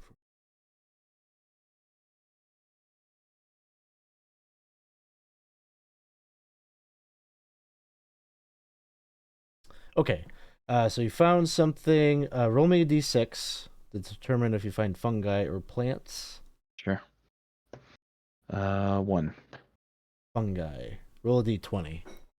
You got it. An 8. Okay. You find a floppy red, kind of long-stemmed mushroom with a red cap. It has roll, I guess, to see if you can identify it. Sure. 2. So yes, I'm able to identify it. So this is a fungus known as Mancy horn. It oozes a black juice that almost would maybe deter you from wanting to eat it, but it actually is quite good and tasty when eaten raw. It has kind of this like warm, almost like a spiced apple taste. Ooh, yum. And so with maybe some of that venison, you could make something quite good. Oh almost like a yeah. marinade. And this is something you don't want to cook. It goes bad if you cook it, but given when it's raw, that's the way to consume it. Okay. So I know that I have an ability to have 2 uses. In this case, since I don't really have to do much with it, would I be able to say that I have 2 of these items? Let's see. The yield is going to be. It's enough. You could gather up enough that you could feed 5 people with this. So kind of the equivalent of 5 standard rations. Oh, great. Could have a feast tonight. Sure can. So with any of these things that you gather, whether it's sausages that you gather up from the inn or these mushrooms, just remember they will spoil after a week. So Oh yes, yeah. Hard to bank them up for the long term, but they'll cover you for the kind of the week. So yeah, those are some of the procedural things for the day as you're hunkering down. Was there anything else that we needed to do?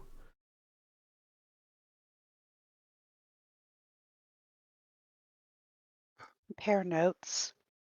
I would think about what we know about the Cold Prince or any of those things.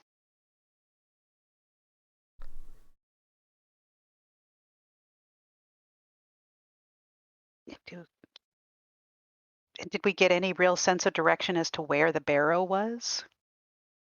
Yes, you have a direction. Basically, he would have pointed kind of southwest.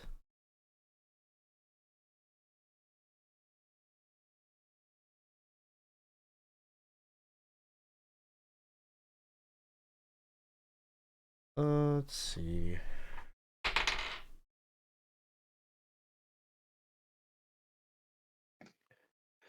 Maybe as Friar, while you're foraging today. Yes. 1 second. Okay. You see that not too far from your camp is a large number of creatures seem to be making their own camp. Like you notice while you're foraging, you see there's a little creature. He has almost like a bat-like face. Who's out picking mushrooms and herbs himself and stuffing them in a bag, probably about the size of a goblin, maybe like 3 feet tall. And we'll see. Does he notice you? Doesn't seem to be aware of you, but you maybe kind of make yourself. You don't want to be seen by him, right? No. But maybe you follow him back enough that you notice that he's with this larger group, and they seem to be like they've got hammocks that are like tied up between trees. They got a fire going, and so all these like kind of goblins, but they don't look like goblins. They've got kind of more of like a mousy rat, like more of like a bat. The big kind of pointy floppy ears. Some kind of a strange, must be a native of the Dolmenwood, and they're all camping. Some of them are playing flutes and kind of singing. Am I able to understand, or am I too far away that I wouldn't be able to hear what they were singing about?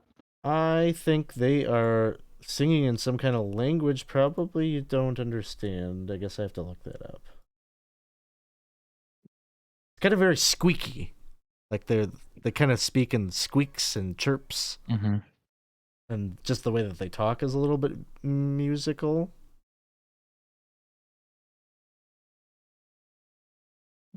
Okay. I definitely sit there, maybe watch for just a second or two, and then do my best to quietly return to camp. While there, they seem like they were just kind of.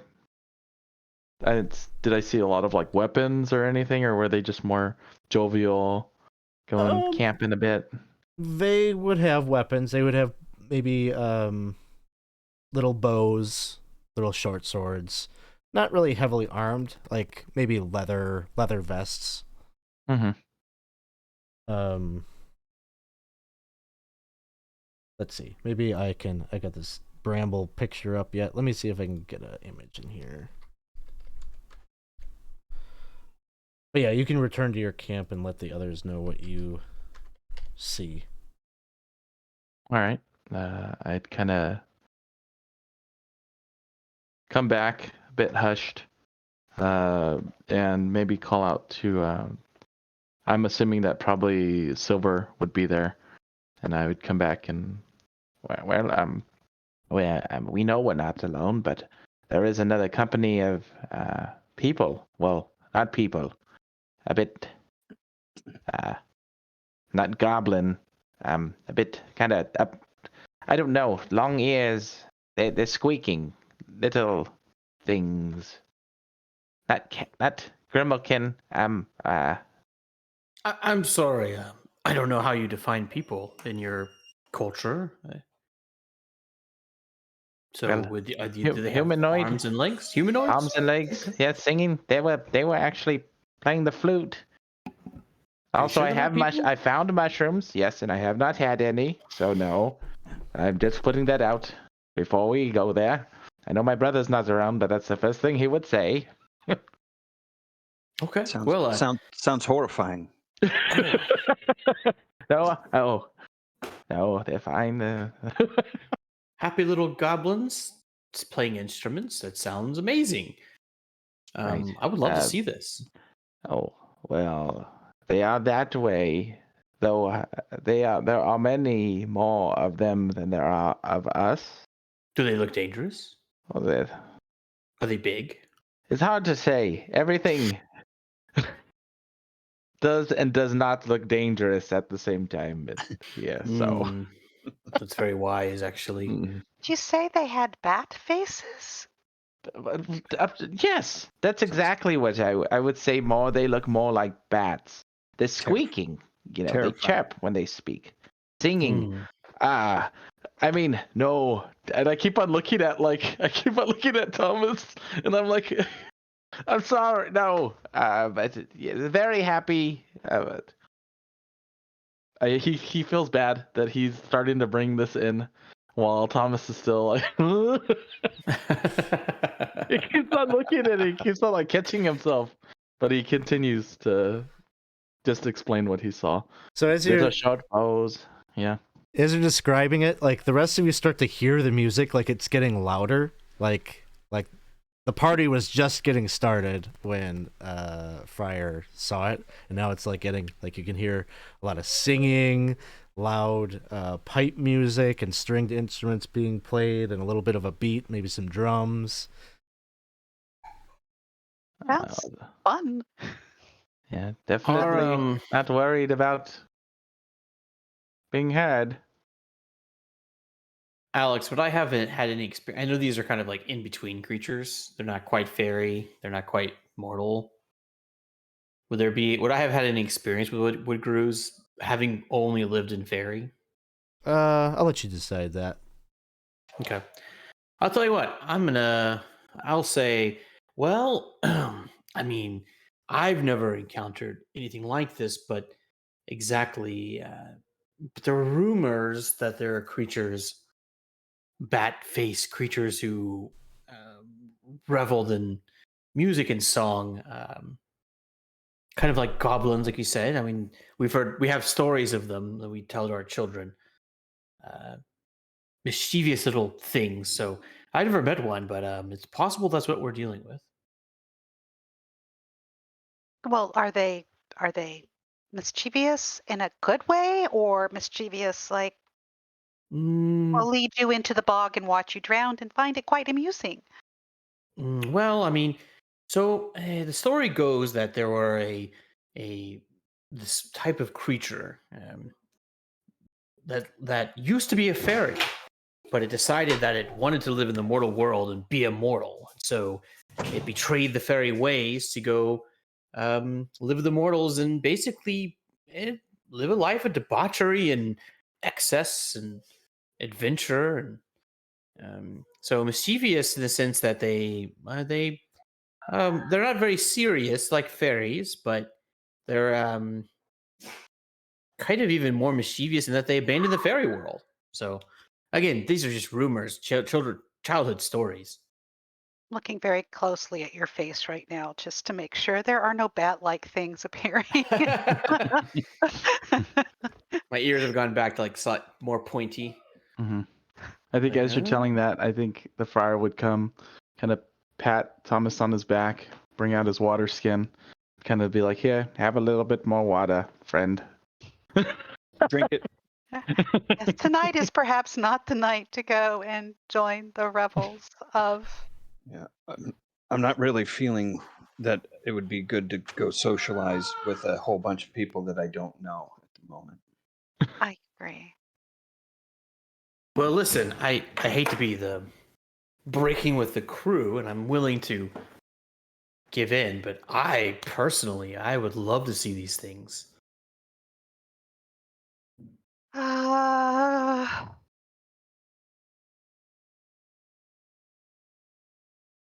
Well, I we mean, can hear them, and you can yell, and perhaps that wouldn't be the worst thing. They'd know we're here, and you could help warn them not to come this direction because of Thomas's perceptions right now. I don't know that they'd listen, so it's a chance. Just know that, I mean, they're making a lot of noise. They aren't afraid of That being is true. spotted here. Seems that I did see little bows and little swords. So just understand. It might, maybe if you could compose yourself to maybe wait a day. If there's still maybe there might be a little hungover tomorrow. Little less inclined. I'm not sure. okay, I can compose myself, I suppose. If we understand, if we had a full, if we were all together, I'd say yes. But we are a bit kind of strung at the moment. How about this? Not strung, but maybe. Thomas, why don't you play me a flute song? I'm in the mood for revelry anyways, and maybe that will sate that. All right, I will attempt that. All right. They could- So Thomas begins to play you a bit of a flute song that is beautiful in its own way, but is in no way the raucous party that is happening with your neighbors. Kick a rock. I'm more playing it on how it looks, where the sound, how the sound looks as it's coming out the end of the flute. Yeah, the notes that fly away. It's just blue haze. Are you telling us what they look like? Sure. Sing a song about the notes you're singing. Mm-hmm. It's very, I don't know, it's very Thelonious Monk, like kind of avant-garde. Like it's pretty experimental what you're hearing, but Nice. it's good in its own way, you know. Yeah. You know, Little jazz flute. So Sounds lovely. I like this, Thomas. This is excellent. yeah, it's not bad. It's just like unconventional. You know, drugs will do that. So You I've should heard. Sniff mushrooms more often. yeah, right. So, like in summary here, it sounds like you're not going to go and mess with your raucous neighbors and try to get a good night's rest on your own. Mhm. Okay. just based on, you kind of hunkered down there. I'm going to say, like, you don't really have to do any rolls for the camping procedure tonight. You'll get a good rest. Just deduct the, well, I guess you don't need to deduct anything because the hunting that you did earlier, Lillibeth will more than cover the cooking. So, all right. So morning will come, and let's just see. What do we got here for some weather? As we pick up on the 14th day of Chisting, there's a brooding thunder afoot. Oh. Storm clouds above you. You can't really see to the sky, but you can just picture there's probably rolling storm clouds above. Not raining or anything yet, but sounds like there's a storm coming. So what would you like to do as you're cleaning up camp? I guess just to kind of settle up on the wood grooves next to you. In the morning, you just see evidence of like bottles kind of tossed aside, thrown, food scraps, the evidence of their camp cooled, but they have left. They are not there in the morning. But just like a bunch of teenagers after a night out in the woods camping, that just like left all their trash and no regard for the space. I am in a sour mood the rest of the morning. Not like me, just like I'm in the dumps. Yep. Mm-hmm. So where would you like to head next? You got kind of the direction was southwest was maybe where the Druid had suggested the barrow mounds might be. Well, first I think I might ask Thomas how he's feeling. And you would be better. I never told you what the penalty was, but it was a -4 on pretty much everything. Attack rolls, saving throws. Yeah. It would have been pretty debilitating. But after the rest and after all the hydration that you undergo, like you probably still feel a little like aches and pains or whatever, but you won't have that kind of hallucination kind of thing going on anymore. Right. Much, much better. Oh, good. Much, much better. Thank you for taking care of me, seeing me through that.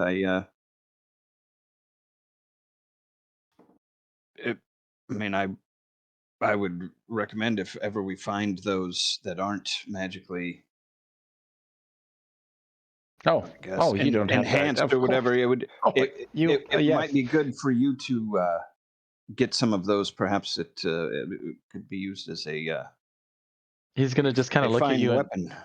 He's gonna look at you and wink at you and go, "Yeah, sure, or just anywhere. Maybe if we need a day's rest, you and Sure. I will get together." Okay, very good. Yeah. So there really were bat-faced people? Yeah. Do I remember that correctly? Truly. I'm going to hold up Yes. a bottle, and on the bottle, there's going to be a little label. The little label is going to have a very happy bat-faced wood crew quaffing the bottle. So Interesting. I assume that they're normal residents of the forest that we would know about if we were from here, but we're not from here. So we've learned a lot. And as sorry as I am that you were frightened, clearly we scared you. I mean, clearly it was terrifying. It was. I think that the encounter, I mean, we've encountered some luck.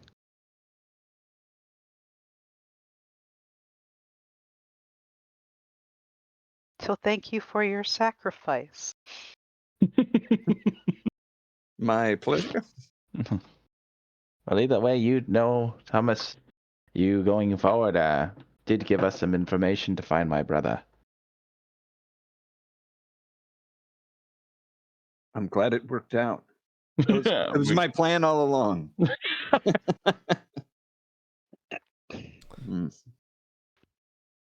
All I think right. we would be ready to head out. Okay, so you're going to travel due southwest.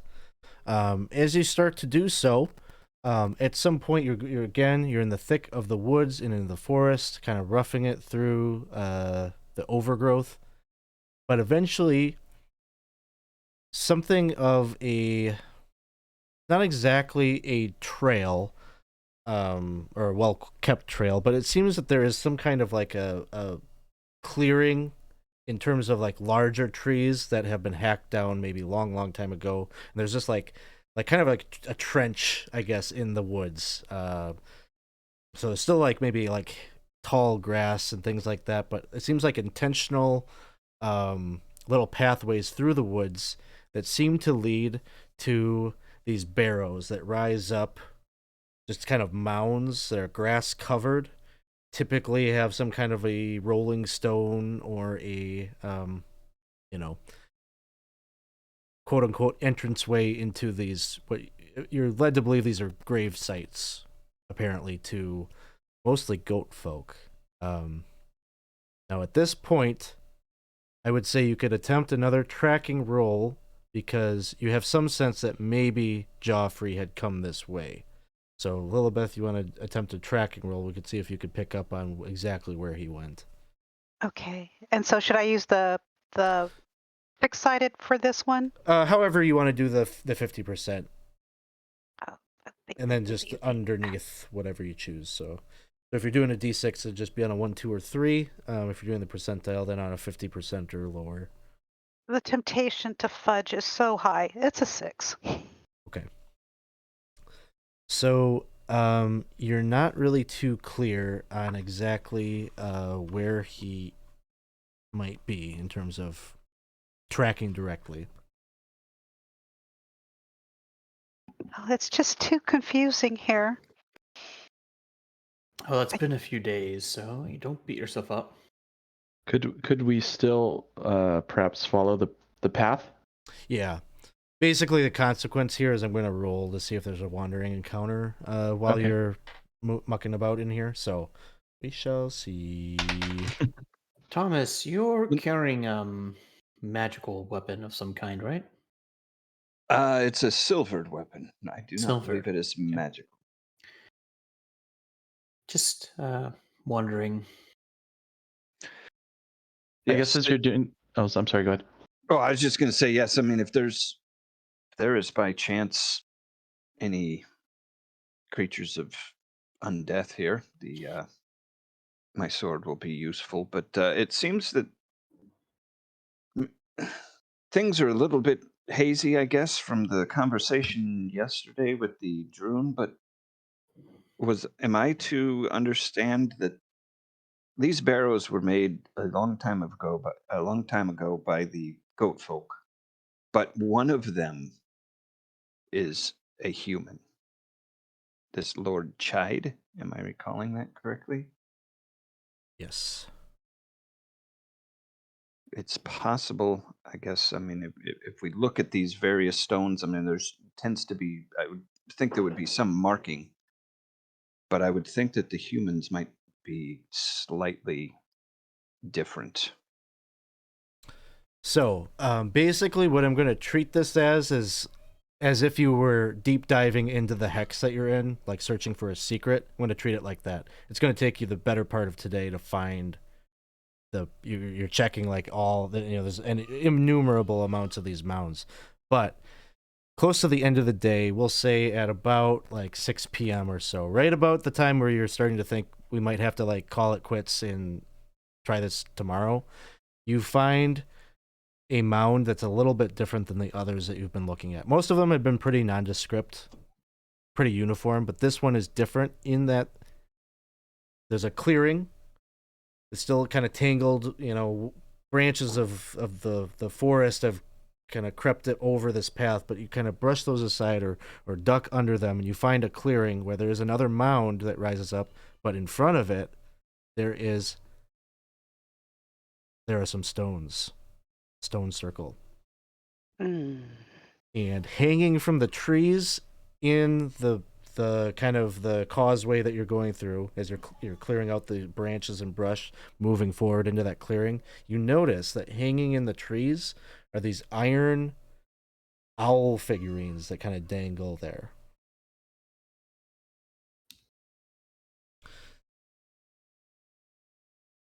I will say, Resident Fairy, Iron is good against us.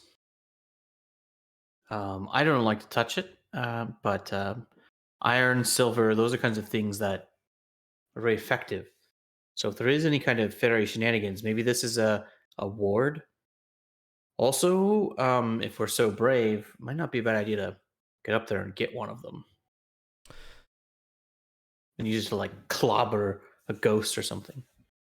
Past the standing stones, you can see the barrow. It's a kind of raised up earth, kind of a flat top plateau, and there's a stone archway, and the rolling stone to the entrance has been moved aside. It is open. Mm-hmm. And probably, I'm just looking down at the time.